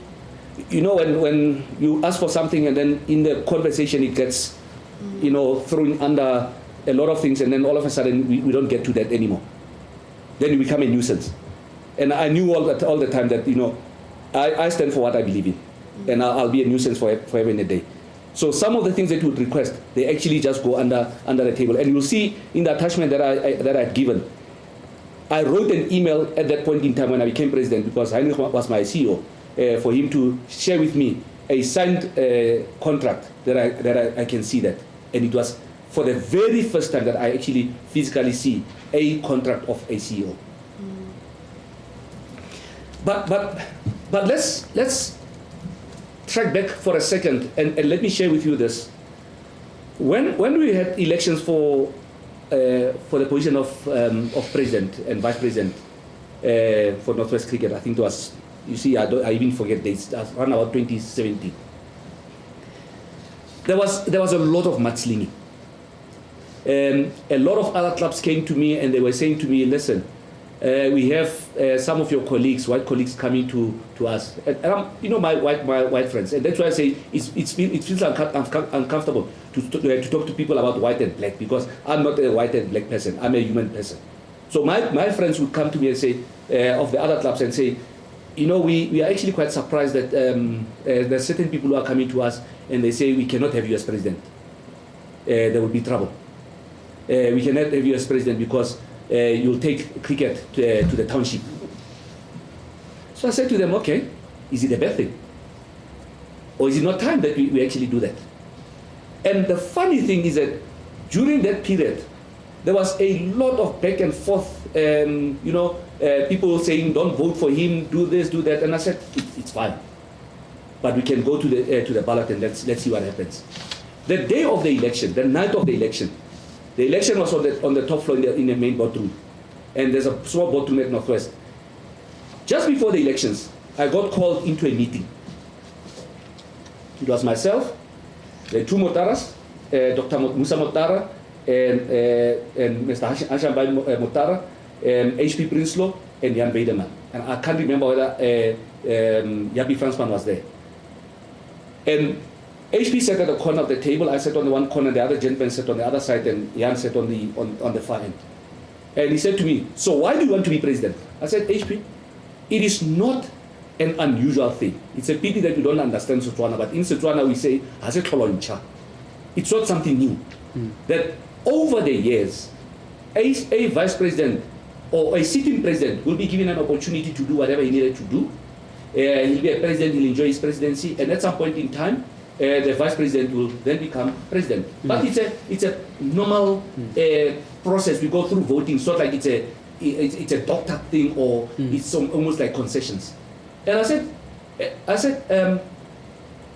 Faisal was the only one who you guys had to dribble out of becoming a president. And I said, why is it an issue that you have such a big issue for me not to become president? Or are you worried about color? And I know that the two Motaras actually took him on. And it was a big thing.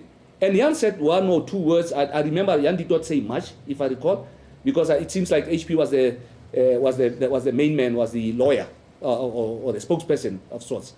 But to cut the long story short, we went into that huge argument. And I said to them, let's go upstairs, let's vote, let's see what happens. And I said, I don't understand, what is the issue? Why should it be an issue that Northwest must have a first black president on merit? Not like it's a sugar-coated thing. Not like it's something that you try to conjure up and say, no, we're going to just have him there. But later, over the years, after all the things that happened, I realized that it was actually the fact that they knew that I'm my own person. I would not be controlled, and I'll stick to principles, and I'll do what is right, and I'll do the right things right. We anyway went upstairs, and just before we left, Jan said, no, it's fine. Let Opa be president. Let's not fight about this. And then we went upstairs, and then we had the AGM. I was then nominated unopposed. I became president, and then Jan became the vice president. Not even 5 minutes after the election, Yako came to me, and Yako Eberson came to me and said, you know what these guys are saying? There was a group of white guys with HP standing towards the sliding doors, and they were saying, let him leave him to hang himself. Leave him? Leave him to hang himself. Yep. We'll make sure that he doesn't succeed as a president. So I knew at that point in time that the doors of hell are open, but I realized that I needed to be strong.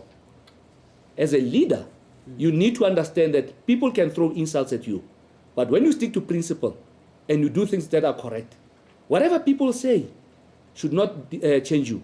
And even if a person can come of a different color to you and insult you, it doesn't reflect the general population. So when a white person comes and insults you, it is not a reflection of the general population. It is possibly a reflection of his own inadequacies. So that was the issue. And unfortunately, it was one of those things that we understand that it actually happened. And I know that at that point in time, there was an issue that was said to me that people know that I don't like white people. And I don't know what informs that. And I don't know what is that, why is that the case. But what was very interesting was that at that point in time, there was a time that Tommy went to a meeting when I was president. So he went to an AGM, Postdorp AGM. And at the Postdorp AGM, always remember this word Postdorp, because we'll come to it. They went to AGM at Postdorp. And so after the AGM, there was a braai. And at the braai, he was still upbeat, HP, and he said, yeah, hy gaan seker maak a candidate mark as president. So I'll make sure that he doesn't make it as president. So I was like a project to him. What project, I don't know. What position did he occupy? At that point in time, he was chairperson of Poggenpoel. I see. He was just in Poggenpoel. And he said, Poggenpoel being the Poggenpoel is a club, it's a cricket club. Yeah, sure. Poggenpoel is cricket club. Yeah. So I knew that one of the things that he said he knows that he said to one of the guys, he doesn't like me and Motaras. So he doesn't like me and the two Motaras. So why would you then decide that you don't like this type of people? Is it by choice or is it by decision? But let's move on and then say, we wanted to realize that transformation it's a pain. Transformation it's not something that people take lightly.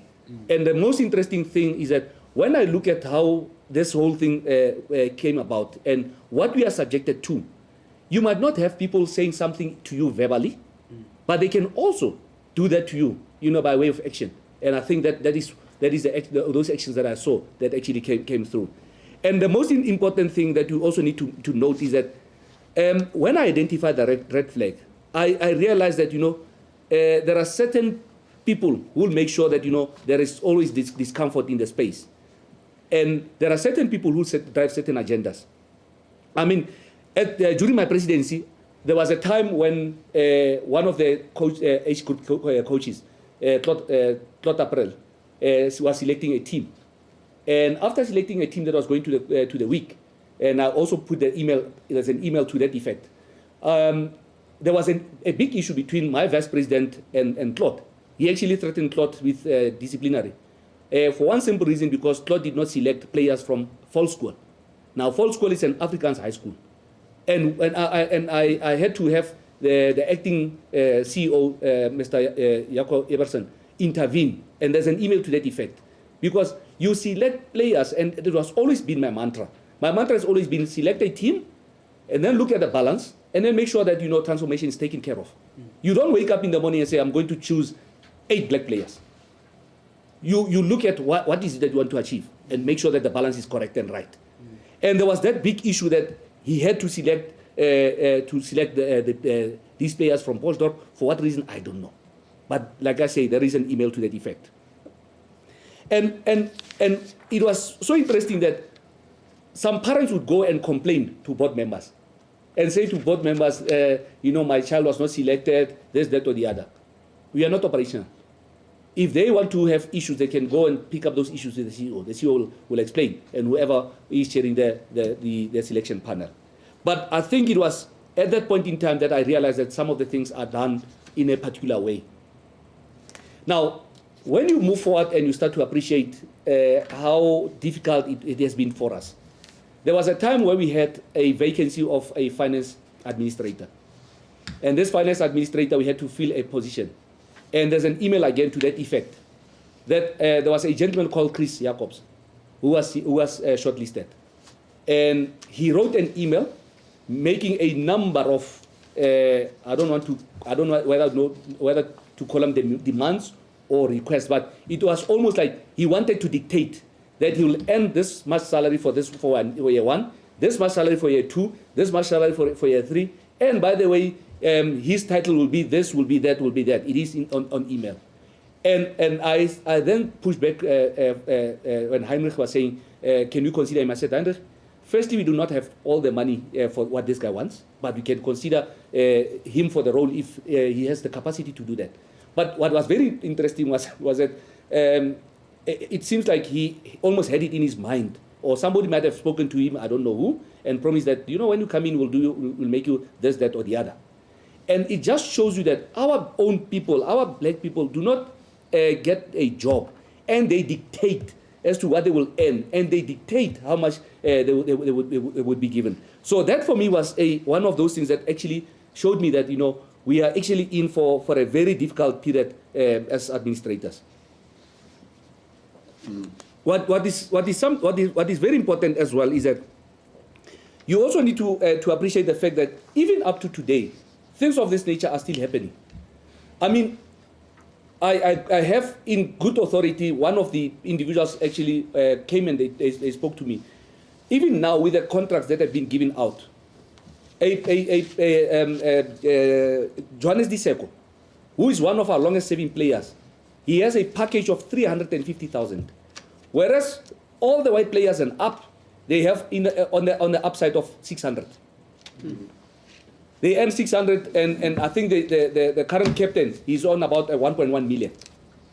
Now, I was asking myself a question.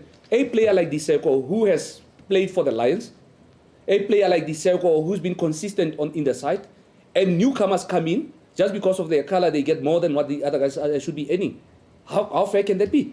You're saying that's currently the position. That's now. currently as we speak. So if you investigate it, you'll find it. Okay. If you investigate, you'll find it. Sure. So I'm saying you start to appreciate why a person like Jimmy Khamadi left. Because the very same Johannes Diseko, when he went to say, but can you give me at least 400,000? The CEO said to him, listen, I think I only have about 10,000 in the kitty. I can top it up by 10,000. I mean, that's a laughable thing. We're talking about a married man. We're talking about a boy who relies on cricket to make a living. We're talking about a boy who committed his entire playing career to us. What's his name again? Johannes Diseko. He's the one who told you about the 10,000 top up. Yes. And we must appreciate why a person like Jimmy Khamadi had left. The very same Jimmy Khamadi who, when he was still playing with Thando Bula and some of these players, Vusima Zibuko, these youngsters, they were not even given proper accommodation. Jimmy Khamadi stayed under the pavilion at Makorte. He was supposed to be playing and at the same time to be a groundsman. Mazibuko, Thando Bula, they were placed in a shabby place, either under the pavilion at Northwest Stadium, or they were placed at Elgro in some storeroom. Is this during your time? That was during that time. But like I said, the most interesting thing is that some of these things we did not even know. They never came up on the board. These boys came to me later and they said, this is what we are subjected to. I see. And when I became president, I insisted that these guys must be given proper accommodation. I insisted that we must look at getting a proper accommodation for them. And I was told, no, there's no money for that. But guess what? During that time, our fellow white players were staying in a decent house. At some point, they stayed in a house, and I know that you asked about the house, Sifumisa, the other day, a house called White House.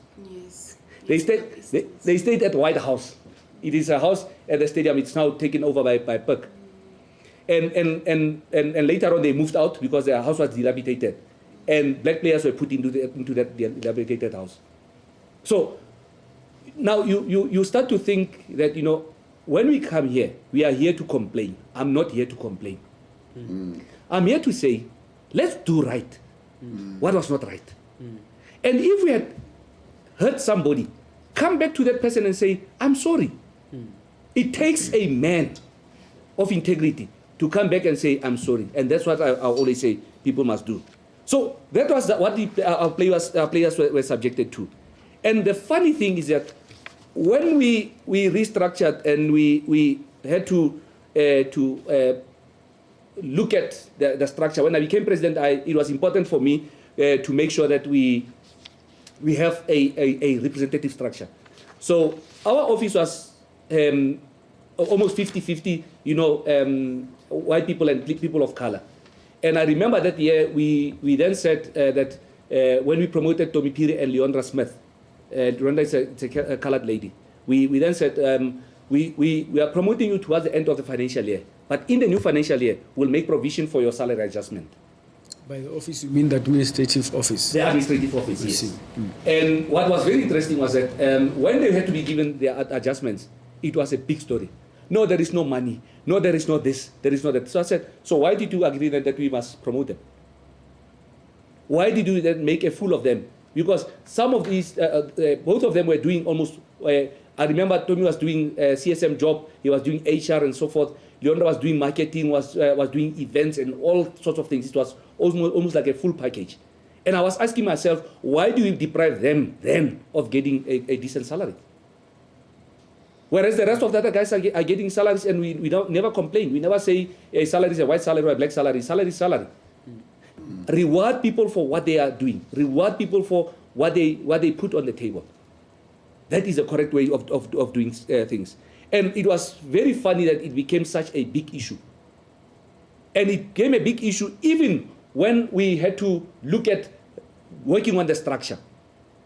Because at some stage, almost like a year down the line, if I'm not mistaken, we then had to restructure and make sure that we look at work streams.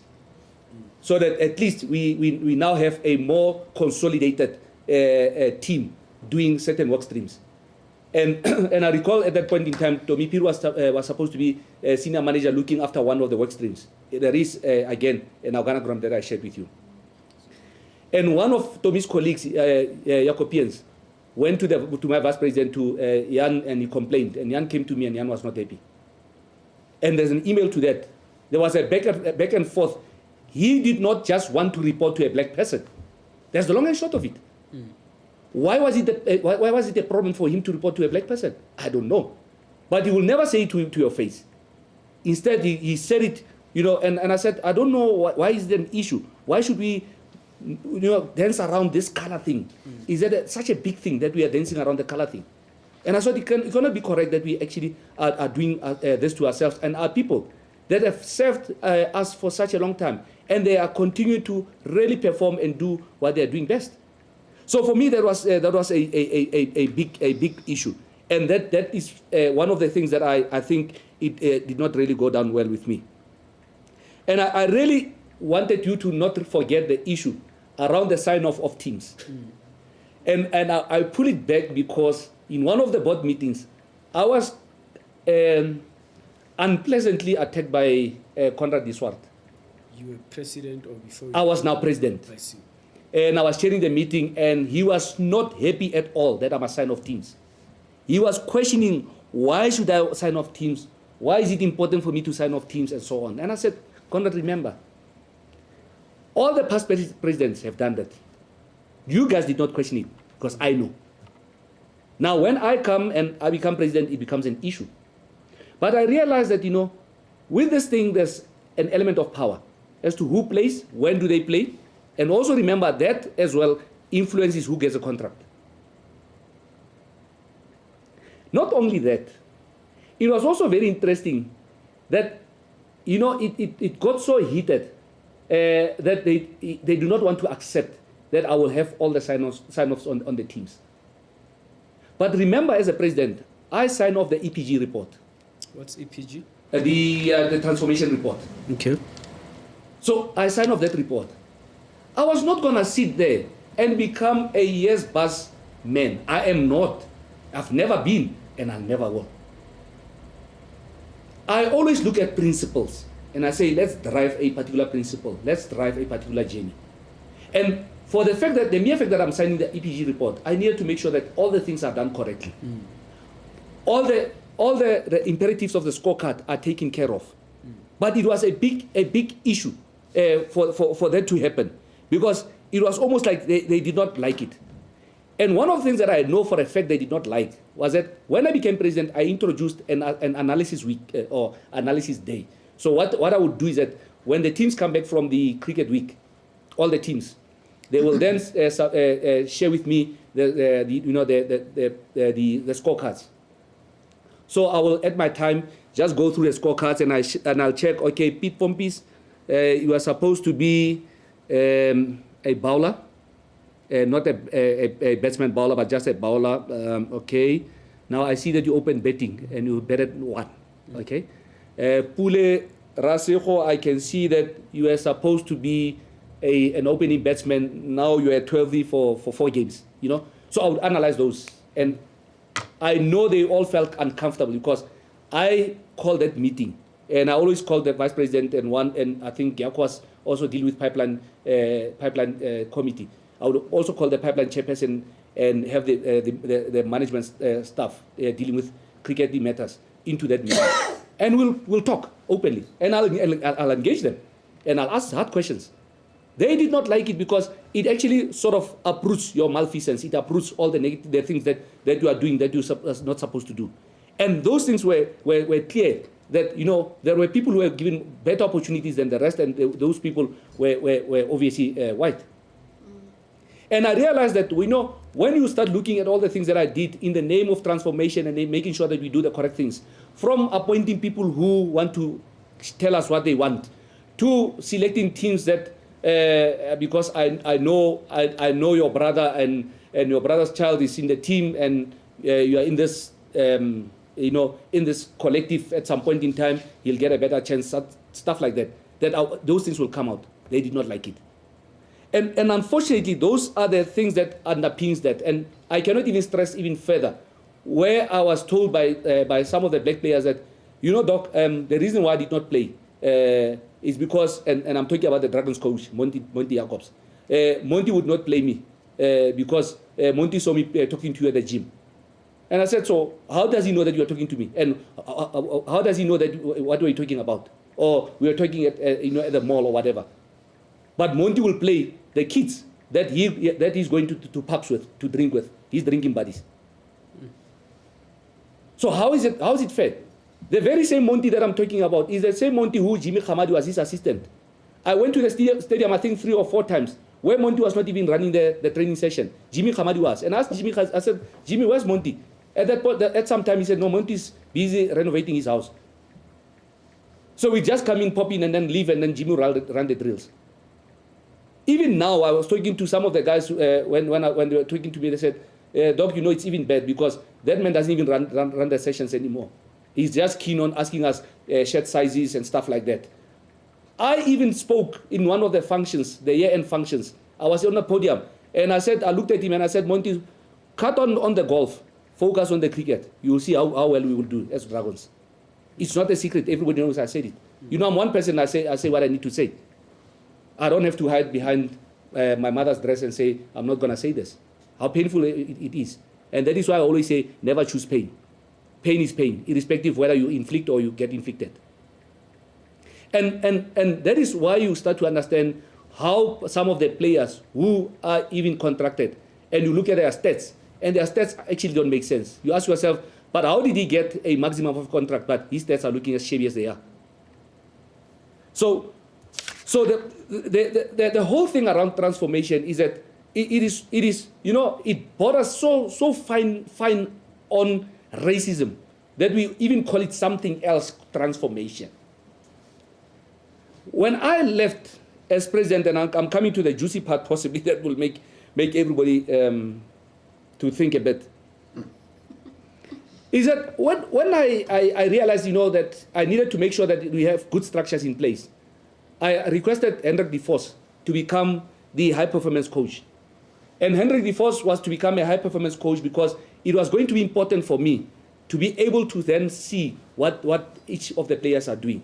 Who are the high-performing players? Who can we put in the academy? Who can we make sure that we put in the winter program? It's a system. I always say create a system because the system will carry people. And the people will not carry the system. And it's not supposed to be like that. You create a system that you know that even when one person is not there anymore, the system can move. The third thing is that once HP took over, all the gains that we had were reversed. Took over as what? As CEO. Okay. So HP Prince took over as CEO. Now, you can see under page 5. After you left. After I'd left. Yeah. So let's not call it left because it was not left. Okay. After I was suspended with the board. Yeah. So please make sure you pace yourself nicely because you need to come to that. Yes. That's very vital. That is why I'm saying that's a juicy part because everyone wants to know about that. So spare enough time for the juicy part. So after that he became the CEO. And remember, when he became CEO, and let's use the word because I'm not English, so I can hide around the fact that I'm not going to be able to explain this word because I don't have enough English vocabulary. But I was subtly bullied into making sure that HP becomes CEO. Because people kept on asking me, so why are you not appointing HP? I mean, by the way, when I appointed Vincent Pryor, he was one of the people that we interviewed, and he did not do too well. Who? HP Prince. I see. I don't think he's a CEO material. He can challenge me on that. Obviously, he can do that over a glass of Coke because I don't drink alcohol. And I'll tell him why. The same way that I told Tommy Piri, I said, Tommy Piri, you need to make sure that if you want to be CEO one day, you are not a CEO material. I told Tommy Piri in his face. And I said, work on your finances, work on your leadership styles, and one or two other things. And Tommy did that, and he's doing well in Limpopo. So I'm that person. If I see that you are talented but you lack one of those things, I'll face you directly and I say, work on one or two things. So he took over. Administrator, white male. CEO, white male. Finance manager, white female. Head coach, white male. Head groundsman, white male. Women's head coach, white male. High performance trainer, white male. Empire chairman, white male. CS manager, Indian male. Is this the status quo? Absolutely. As we speak? Absolutely. Okay. Absolutely. So we have reversed completely. We have gone into, if the odometer could actually tell us when you reverse what speed you are taking, possibly they've gone backwards at 260. And we even lost good coaches in Pena, who was coaching the ladies. He actually did well. He left, he's now with the Titans, and I think the Titans will utilize him quite well. We lost Jimmy Khamadi to the Lions. I think he'll do well at the Lions. And that is the sad thing with that. I want to just close this part quickly by reflecting on the following. The most interesting thing is that, when even we talk about coaches, there was an incident that happened years ago where one of the coaches, Dampi, I can't remember now his proper name, he went to the Coke Week with Seiso Tau, and while they were, not Coke Week, sorry, at the Women's Senior Cricket Week, and while at the Cricket Week with the under-19s, he took the group of the white ladies, they went on a drinking spree. He started kissing the ladies there, which is not according to protocol, which is wrong, and whatever they did there. And then they came back, it was reported to me, and I said the office must deal with it. And one of the things that I had recommended was that make sure that you take him through the disciplinary process. And make sure that this guy doesn't, again, get involved with the ladies, because he'll put us in trouble. Fast forward, guess who's now the head coach of the senior ladies? The very same Dempi, who was in trouble with the ladies. He's now the senior coach. So, but what does that mean? This was under your watch. No.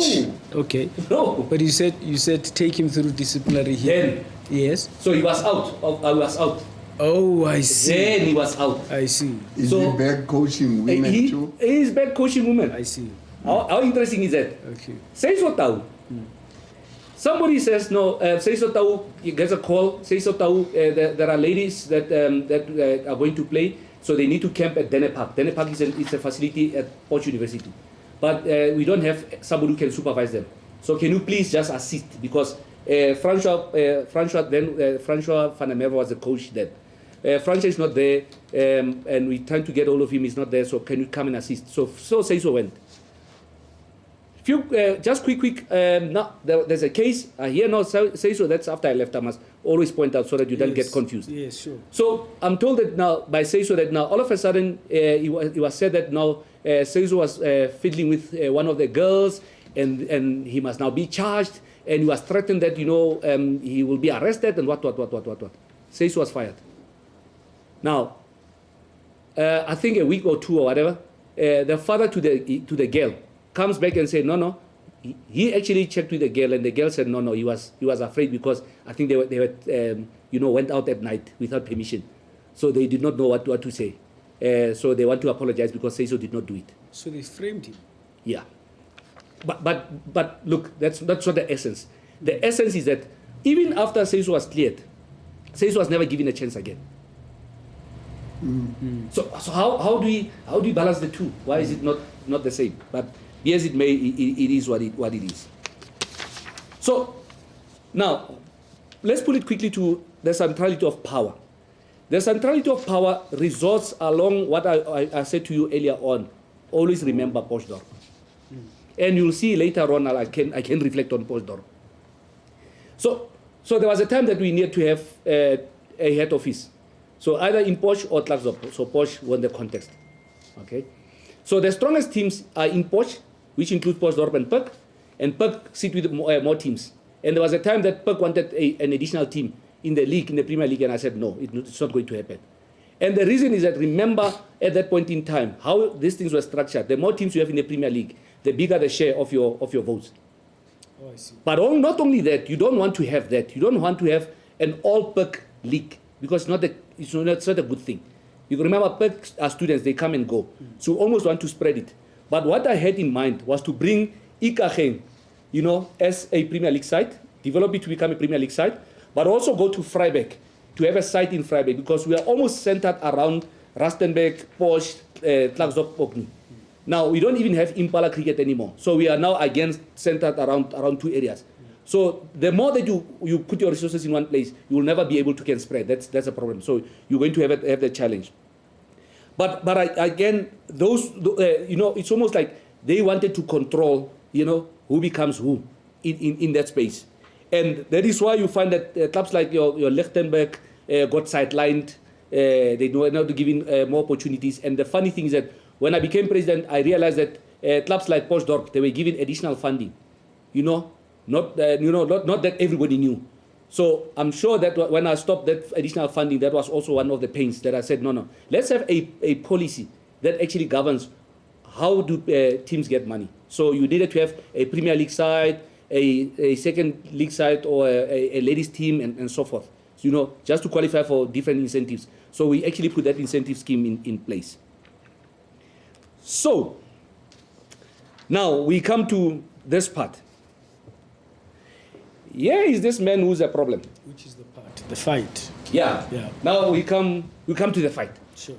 So this man is actually a problem. Referring to you. Yeah. And I don't even know I'm a problem. That's the thing. Hindsight is always a perfect science. I get to know quite a lot of things now, after all these years. That unfortunately, what transpired was that I got to know after all these years, that there was actually a problem about you. The problem is that you were going too fast. And remember, when I'm sure I'm the only president who actually had a strategy that I had put together. I called it Vision 2022. And one of the pillars in Vision 2022, and I gave you just the scorecard of that Vision 2022 as part of the annexures. I had a pillar of transformation, but I actually called it integrated transformation. The reason why I called it integrated transformation is that gone are the times where we actually want to do things as separately. You coach your black players on the one side, you coach your white players on the other side. Remember, these players will play together anyway. So why are you not making it such that even though that you focus your attention on grooming and developing these black players, but you also integrate them? Because in society we need integration. In society we need to live together. In society, we go to the same shopping mall, we go to the same places, we go to the same whatever. So why is it that we now need to do it like that? I recall years ago when I was still in the Coke Week, there was a young boy called Pietri Kotia, and another boy was called Kwapa, and another one was Mohammed. And this Kwapa character, this Pietri, he had it's a white boy. His parents were not working.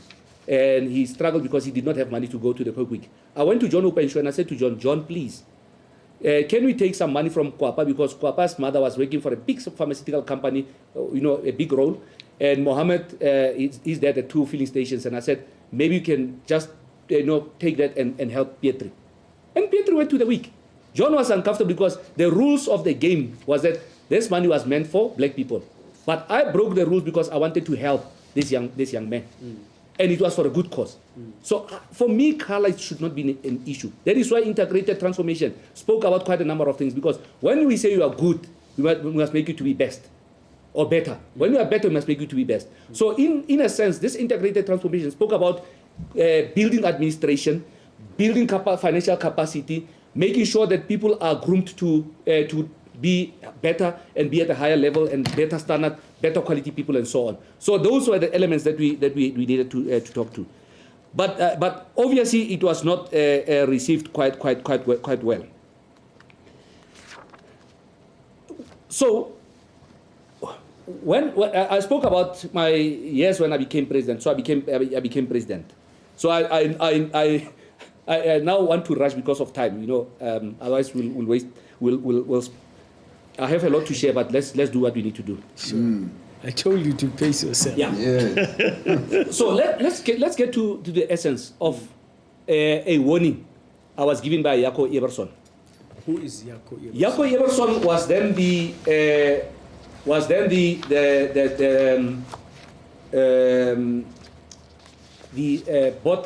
board secretary when I became president. He was the board secretary. Okay. So there was this one time that Yako wrote an email to me, which I had attached. And the email was very interesting because I think it's important for one to just say that he says, I'm extremely concerned about the present situation at Northwest. You would have received word by now that Elmarie also tendered their resignation today. I have received news that Louis will tender his resignation during the opening of the office in 2017. I know for a fact that Soli and Ishmael have received invites for interviews for work opportunities. With my resignation, we are looking at losing 5 very experienced cricket administrators within 3 months. What is even more concerning is the CEO's don't care attitude regarding the present situation. The indications are that the CEO prefer the current situation for his own dark, concealed reasons. It is even more bizarre that these resignations are all happening within 4 months of the new board being elected. The coincidence of this is just obvious. It is very carefully crafted plan being put in place. Souther's appointment just being forced through. Certain post Dorp cricket club administrators being with the CEO basically every second day for meetings. Now, that's side meetings. The CEO's obvious happiness with resignation, etc., all indicated that 1, there is a clear undermining of the board and specifically you as president.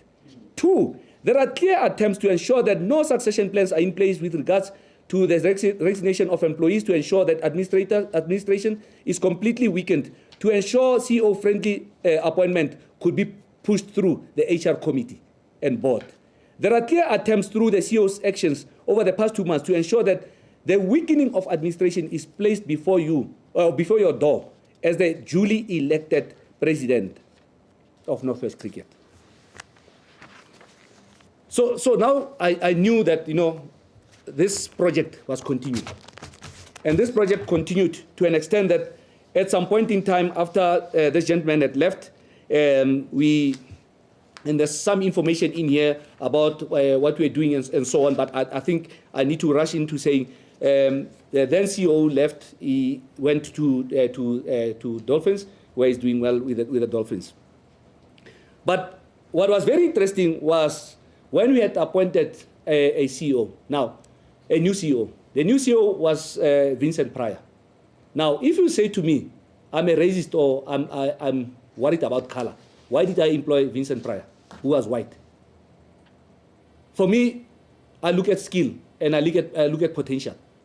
But little did I know that this was actually another plan being, conjured up on the side. Because one day, this Vincent Pryor came with no sports administration background, but I think he had a good team of people below him who could actually help him with the cricketing side of things. He had good financial skill. But the fact of the matter is that not too long, somebody came to me and they were complaining and said, but the new CEO is threatening us. I said, what did he do? No, he's saying now he's going to fire us. I said, so for what? I said, no, it doesn't look like that. Nobody will just fire you like that. There must be reasons. But I did not realize that, there was a particular narrative and agenda that was being pushed. What was very interesting with him was that there was a time that I walked into his office. So my employment is in Joburg. So I spend less time going to Posh. I don't have much time to go. I go to Posh only over weekends because of my other duties, including my church duties. So when I'm home on one of the Fridays, I went to his office. And as I entered his office, he stood up. And I thought he was going to greet me. So he then started talking to me. So I thought, no, maybe he'll greet just now. So out of nowhere, he said to me, I'm going to take out. So I stood back and I said, what are you saying? I said, are you sure that you are going to take me out? I left it at that. And I said, we'll see between you and I who will go. And I said, you cannot make empty threats like that unless there's something that you know. And I said, where does this thing come from? I've never had issues with you. The one time I walked into the office, I found him in the foyer of the office. So I walked in and he looked at me and he said, I was wearing a suit. And he said, he had this big voice. So Doc, how many suits do you have? I said, what does my suits have to do with you?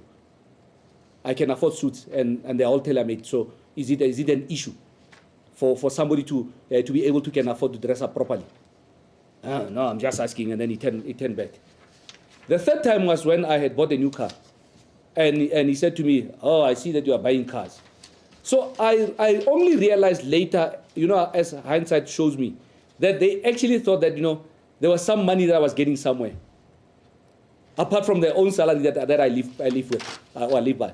I mean, I don't have any additional income. I live on my salary. I buy things on the salary that I earn. I never claimed for travel. For all the years that I was there, I never claimed for travel. I used my own cars to do cricket business. I even used my own resources to do cricket work. So that was that. But I realized that at that point in time, that there was a far bigger plan. And I'm trying to shorten this and come to a point where I got even told by Leondra Smith that just before that, there was a meeting in Johannesburg. I was the chairperson of the Lions board. So after the Lions meeting, it was around May 2018. We were in the boardroom at Wanderers. So everybody had left, so it was only the four of us. Myself, Joe Maswanganyi, Joe Maswanganyi, Jan Weideman, and Vincent. So Vincent said to me, did you guys hear that Leondra is resigning? So I said, so what is the problem when somebody resigns? I did not know what was going to come next. No, I actually think that there's something fishy. Why is he resigning so quick? So I said, no. So why do you think there's something fishy? No, you see, we need to work on the report of the stadium upgrade, and I think that she might have stolen some money. I said, no. If you think that somebody did something wrong, get auditors, make sure that your books are tallying, and remember, I sign off the reports, so I don't want to sign a report where we know that something is not right. We are on injury time, as Yes. things are.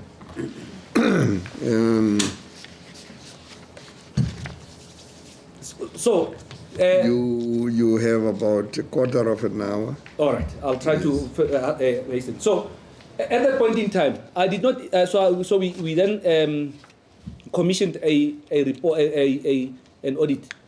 So we did not say which audit company to use. So this stadium upgrade where? Back in Port. I see. So we did not say as a board which company to use. I mean, it's an operational matter. Little did we know that he was going to use Giereke auditors. Now, Giereke is a company of the then President Fanny Giereke.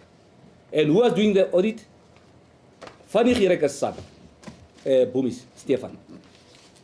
And who was going to sign off the audit? Fanny Giereke. And I'm told that even when before they concluded the report, they phoned him to ask, so how must the report look like? How must it be concluded? So the next step in their plan, that's when I think about this, sometimes I get angry, but I'm fine. That I did not see, being channeled into a direction. The next plan was that, no, they actually think, he says, Doc, I think we need to get a labor lawyer to come and ask people here whether they did not benefit from the stadium upgrade. Says who? Says Vincent Pryor. Pryor, yeah. So the board says, no, it's fine. You can get a lawyer and just make sure that, we conclude this thing because we are close to having Nkonki audits. He then went, in his words, he told me, he then went and got a lady who is actually his friend to come and do the investigation. The brief was, ask people in the stadium who had benefited, and then it's almost like you have two doors. Nothing to declare, go this door. Something to declare, this other door. The report came. It was scathing on me. This is Gerike. No. The Gerike report is now the financial side. Okay, Put it aside. Yeah. It's a new report by the labor lawyer. I see. So it was scathing on me and Tommy Piri. Tommy's bullying people. Tommy's doing this, that, or the other. It was scathing on me that I want to live large. I demanded a laptop. And funny enough, I did not even demand a laptop. There's an email again to that effect. I was written an email by Leondra Smith saying to me, Doc, as a president, you can get a tablet, a phone. We can buy you data and airtime. And I said, no, I don't want that. I have 2 phones already. I have already a CSA tablet, and I have my own tablet, and I have my work laptop. The only thing that you can do is just get me a laptop, because I don't have to use my work laptop because you cannot put memory stick or whatever. It's difficult to use. And I said, get me that. The very same administrator, Archie Pretorius, I'm told that he got a tablet this week. He lost it. The following week, they bought him another one. But nobody complained. So, it was almost like one set of rules for you and your fellow black people, and another set of rules for the rest. I have, even in good authority, that the very same Vincent went at night to Leondra's house and said to Leondra, can you give us something that we can actually pin against OPA? Who's Leondra? Leondra Smith is a former lady who was doing marketing for us, marketing events and stuff like that. Is there something that can pin on OPA? And Leondra said, no, nothing. Doc doesn't even come to the stadium. He doesn't even know what we are doing here. And later on, apparently, the vice president went to Leondra's office and said, closed the door and said, if you don't give us something, you must also know that if he goes to jail, you'll go to jail. And Leondra said, but that man did nothing. So what can I give you? But they pushed it. Even when I said, okay, so they wrote the report. And they did not want to give me the report. So I demanded that I get the right of reply. So I got a lawyer. And I said, let's go through this. I gave them a file. I have a thick a file with all the evidence. The labor lawyer did not even bother to consider that. But then it was fine. So we then said, it's actually quite funny. Because later on, guys came to me and said, there was a lady called Elmarie Root who used his father to do maintenance at the stadium. Did not even declare that. There's a Louis Kruger, who's a groundsman, who's using the stadium equipment to go and cut grass at schools. And he's even using the ground staff to do work at his farm. And nothing is happening. The very same Louis Kruger brings in his friends to come and do maintenance. Nobody's saying anything. The funny thing with all these things is that I'm told later that there was a gentleman who was ill and was on the back of a bakkie, he was a groundsman, and he was not well. But they made him ride on the back of the bakkie. And this gentleman, apparently after a few weeks, he passed on. So I don't understand how this thing works. And I said, but guys, these things, when they happen on hindsight, is actually very, very, very sad. I mean, you go look at all the building of the chalets, you look at whatever. Go and ask which companies. All of those companies, white companies. But they're looking at me, and I said to the labor lawyer, go, I can call my banker, she can give you all my statements. Go check. She said, no, we don't want your statements. But the report came and they said I was this evil person. What was the brief, the labor lawyer's brief? To check with the staff whether is there anybody who has anything to declare about the stadium upgrades. Who has to declare but didn't declare? Yes. I see. Correct. Okay. So then there was a big thing, there was this whole thing, a big thing. No, I stole money. All of a sudden, the very same day that I got the report, it was on a Friday. The Sunday, Luke Alfred wrote about me. Which report? The labor lawyer's report? Labor lawyer's report, because it was scathing us. I get what they like it when they like it when it says bad things about us. Yes. And all of a sudden, Luke Alfred was writing. And what I did not like about Luke Alfred, he would call me on a Saturday around 4 or 5 o'clock. And he said, give your comments. The first time I said, look, Alfred, I'm not a child. Go to hell. You already are printing. So what do you want me to say? And I said, no, write whatever you want to write.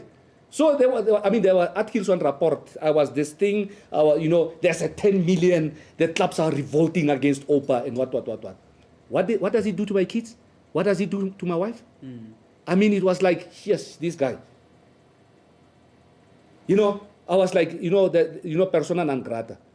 And I recall even before the elections of CSA, where I was nominated, Vincent came to me and he said to me, so you want us to hold back this report until the election that passed? I said, why do you link the election to this? Unless there's something, there's some malfeasance. So I then insisted, there's a letter again there, I then insisted we will have a forensic audit. I requested the audit. It's not the other way around. So in the forensic audit, we obviously we went through a lot of giving information, evidence, and whatever. The forensic audit came, and they said there was no issues of malfeasance, fraud, or corruption. Who did the forensics? Deloitte. Okay. And they did not even want to give the report. But God is great. I got the report. But the long and short of it is that the report cleared the board and everybody. Obviously, there are issues of governance that are contained in there. When was the report? The report was done in 2019 June, or was about earlier than that. And I recall Tabamure called me in December of 2018 saying they are finishing. They're going to reinstate the board. That's after the board had been suspended. They're going to reinstate the board. So it seems like there were some people who did not like that report, because they actually wanted to get to this idiot. So they then started going back and forth about the report. No, we cannot give you the report. I wrote to Ashi, I wrote to everybody. You'll see there are emails where I'm scathing on the board. I'm scathing on Chris Nzani and his leadership. CSA. I wrote and I wrote and I wrote. And when I started writing, all of a sudden I got a lawyer letter from Jacques. And the lawyer letter was saying to me, stop talking to the board. Stop talking about the report. So what did I do? So when I wrote, I did not call it a report anymore. I said the document. So I'm not referring to the report. I want the document. So you can start to really put piece together that whatever they could not find, they had to manufacture. Where I was cleared and the board was cleared, all of a sudden, no, they do not like that. No, we are now taking it to the lawyers. Now that's a fourth. Here, that's other lawyer. This report. Now the lawyers. Now the lawyers came back and they said, "All right, no, we're thinking that there's issues that you need to. No, we're going to declare you a delinquent." I said, "Prove." I said, "For you to prove that, and you know how convenient it was. They forgot about all their other friends on the board, on Northwest board. They targeted myself, Yako Eberson, and Joe Maswanganyi. And I said, you need to prove that I was negligent. And I can show you emails. And I even showed the lawyer who was doing the report how many of the emails I wrote to various committees to make sure that things go through the committees. But be as it may, they did not like it, and that's what they wanted. And then there was an issue around the administrator. Because I was questioning the administrator, the legitimate of the administrator, and so on. Archie Pretorius is the administrator. Installed after your board suspension. Correct. I see. So when I was starting to question that, I think it made a lot of people uncomfortable. And remember, I couldn't care less because I was not even going to the cricket stadium. I couldn't care less because I was enjoying my quiet time, not having to listen to the circus that you see on CSA. So I want to quickly conclude. So there was an issue now. Archie was starting to write me emails and waiting. I'm waiting for these people to say this, that. Who's Archie? Archie Pretorius is the administrator. I see. Now we're waiting for the lawyers to talk to us and whatnot. In the meantime, other people come to me and say, no, we hear that you are going to resign. I said, resign from what? I said, listen, if people thought that I would run away because they just wrote a stupid report, not having brains or thought put to it, I will not run away. I will fight until the last drop of blood in my body to clear my name. I said, I'm not rich. I don't have money. My wealth is my reputation and my name. I will fight. And they were told that, no, I'm going to resign. And I said, I'm not going to resign. I remained. I said, the day that I'll decide to resign, that's when I know that I'm done with cricket. Then there was a meeting recently, about a few months ago. After almost over 3 years that I've not been to the stadium, Archie called me to the stadium, and he said to me, listen, we actually think that, he said to me, I think that you and I would be the ones that can actually resolve this matter. And I said, what? I said, yeah, me and you come a long way. We've been colleagues at work. We've been colleagues on the board. We've known each other for a lengthy period of time. So what is the issue? No. You see, we need to resolve this. I said, no. What to resolve? He said, no. So can you resign? I said, why should I resign? No, because we want to have an AGM. I said, listen, just now you said to me in your introduction, our term of office as the board had expired. So why is it that now you want me to resign? Doesn't it defeat the purpose of what you want to do? And I know already there was a notice of AGM taken out. So why should I resign? I said, no. Do what you need to do, leave me. And then he said, no. Okay, the second thing is that the lawyers have drawn up an agreement. You must sign that agreement, and in the agreement, you agree that you are going to not to participate in cricket for 5 years. You see, because the lady's here, and because I'm a minister, on that day, I lost my marbles. And I started swearing. And I said, there's no way in hell I'll sign anything. You want me to be a fall guy because of your own stupidity and malfeasance. I said, I will never do that. I said, the minute that I signed that stupid document, I admit that I'm guilty, and now you see that as suspension. I said, that will never happen over my dead body. I said, do what you need to do. And he said, no, okay, maybe you need to go and think about it. And I said, no. Thinking about there's nothing that I need to think about. I know what I need. How long ago was your board suspended? It's over 3 years now. And the matter has still not been resolved? The matter is, basically what happened is that there was this report, and then the report, then there was the other lawyer report that came out. And then from there on, they are holding elections. And even with the elections, they still want to cook the elections. Dr. Oakman, how has CSA intervened in many of the issues that you've highlighted today? You know, since for me, if I can tell you, when you have people who enjoy privileges of getting free tickets and free rides to go overseas and getting board fees, do you think they will rattle their cage? That is why I wrote those emails. And some of the emails that you read, the tone is very harsh, because I wanted them to reflect on themselves and say, as a leader, how can I stand and be counted? And let me tell you, I am not afraid of what I said and I wrote there. And I still say, you know, when Chris Nzandi started as a president, I thought we were going in that direction. But somehow along the way, this thing lost its wheels. And it went pear-shaped. And I thought that he would take that leadership, because I recall, and your question is quite correct, I recall when the whole thing started in Northwest, I called him and he said, I'll call you back. I called him twice. He never returned my calls. So ask yourself, what game was being played? Even up to now, they wanted to have a president, and Festus will attest to that. They want to have a president who was not even properly nominated, because it suits their particular agenda.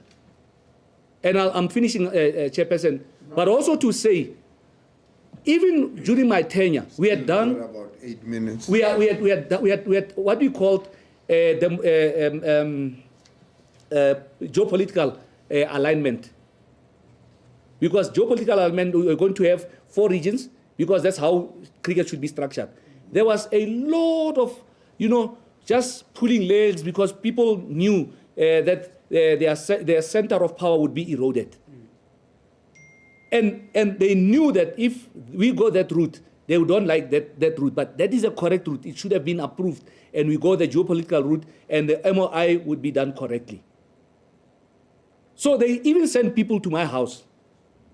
One, Tebogo Mothabane, who is now the defunct president, came to my house, and I was busy with my virtual meetings.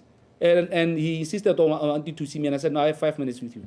And he said, no, I just wanted to check, Doc, now that you are suspended and this thing is being resolved, so what do you want from cricket? I said, no, Tebogo, listen, I don't want anything. Cricket owes me nothing. I serve at the behest of the clubs. And whatever I do, I don't do because of me.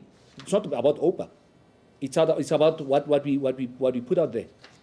And that is why even today you have a lot of people saying, Doc, ever since you left, everything else is pear-shaped. We actually don't even know whether we are coming or going. And that is why today I'm saying, People are too worried to come and speak because they possibly worry about rebuff.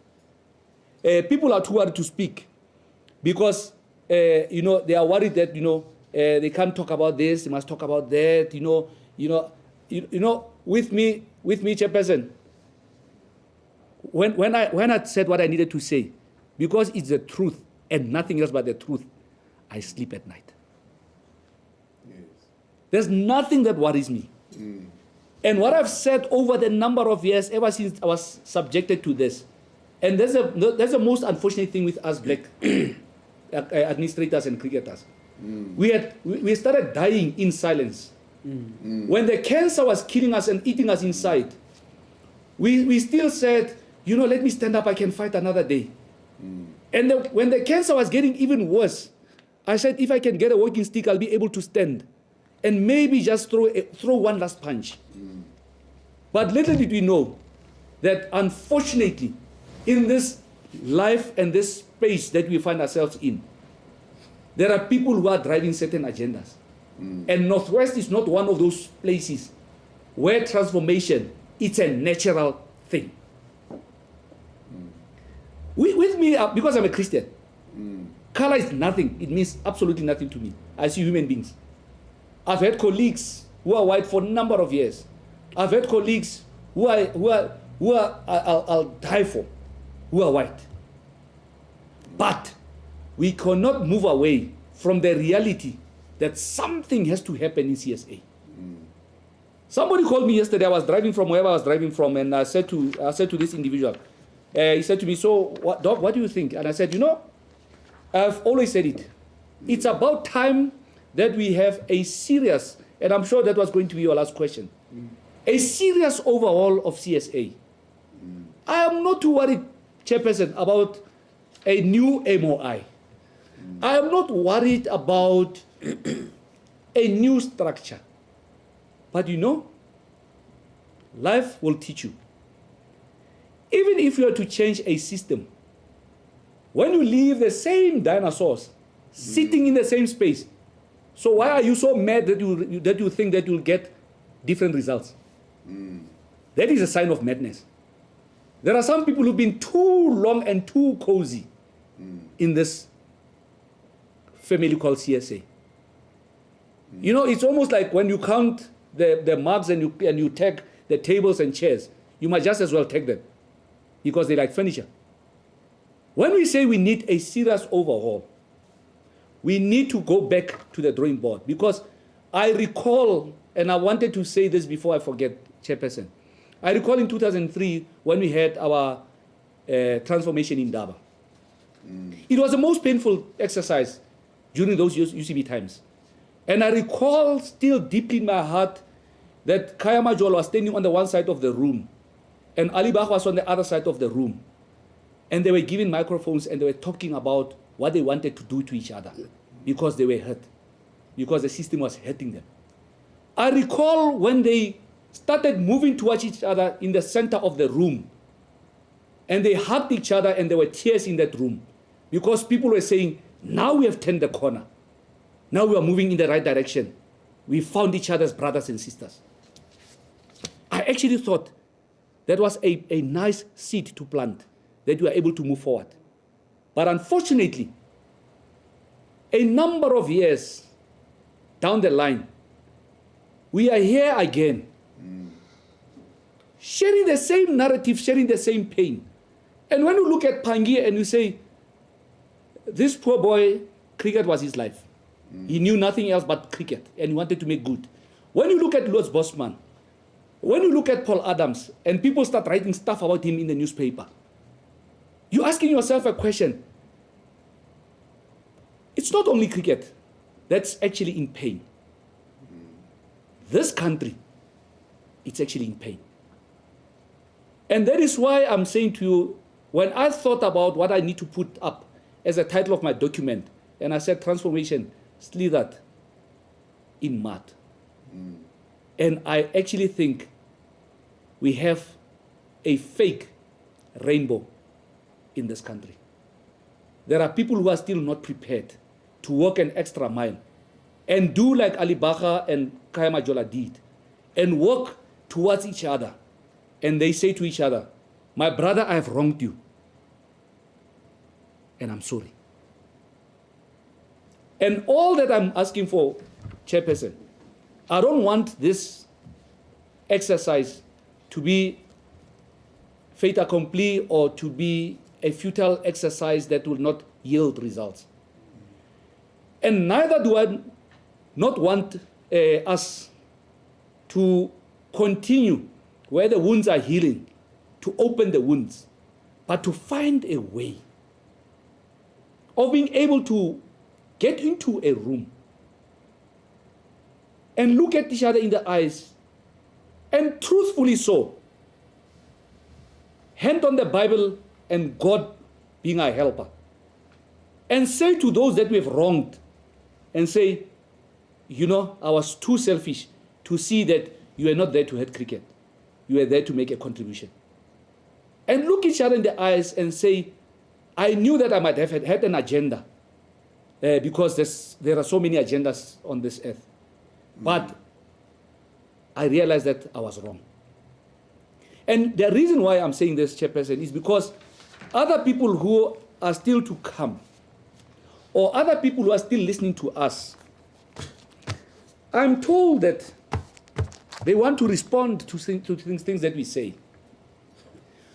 But Lord, behold, don't go to a lawyer and ask the lawyer to help you to respond. I did not go to a lawyer to write this. I put my pain in this document. I put my tears in this document.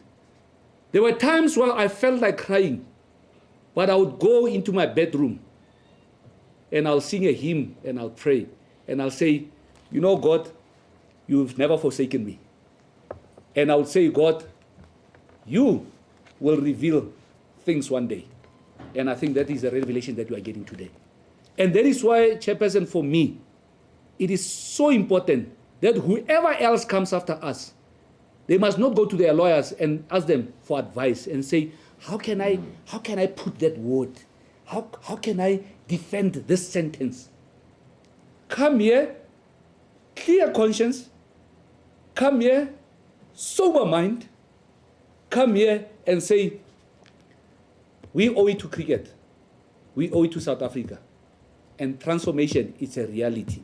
And living together, it's a non-negotiable. Because we will still live together, even from now and going forward.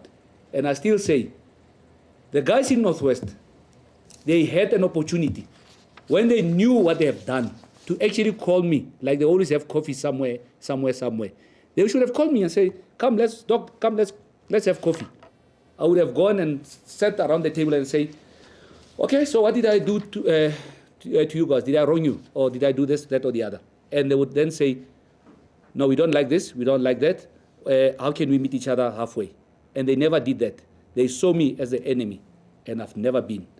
Cricket has been good to me. I learned quite a lot through cricket. I met a lot of good friends through cricket. And I served under great leadership of Percy Son, Ray Mali, and all the other guys that have been here. I've had good leaders or co-presidents who were here. Your Ronnie Pillay, your Judge Mohammed Jajbai. Those are great people. I'm sure some of them might be turning in the grave to think that we are actually back from where we are instead of moving forward. And I'm sure that when other people are thinking that this is meant for black people to come and cry here, we are not crying. We are just saying, brothers, we have a platform. And the three of you are neutral. Let us just come and share and ask for forgiveness and say, how do we move forward from here? And remember, other people have lost income. They've lost families. They've had far greater losses than some other people. But I always say, when the tide turns, don't cry foul. Because the pain can never be chosen. It still remains pain. Thank you, Chairperson, and I thank you for the opportunity. Amen. That's all I can say.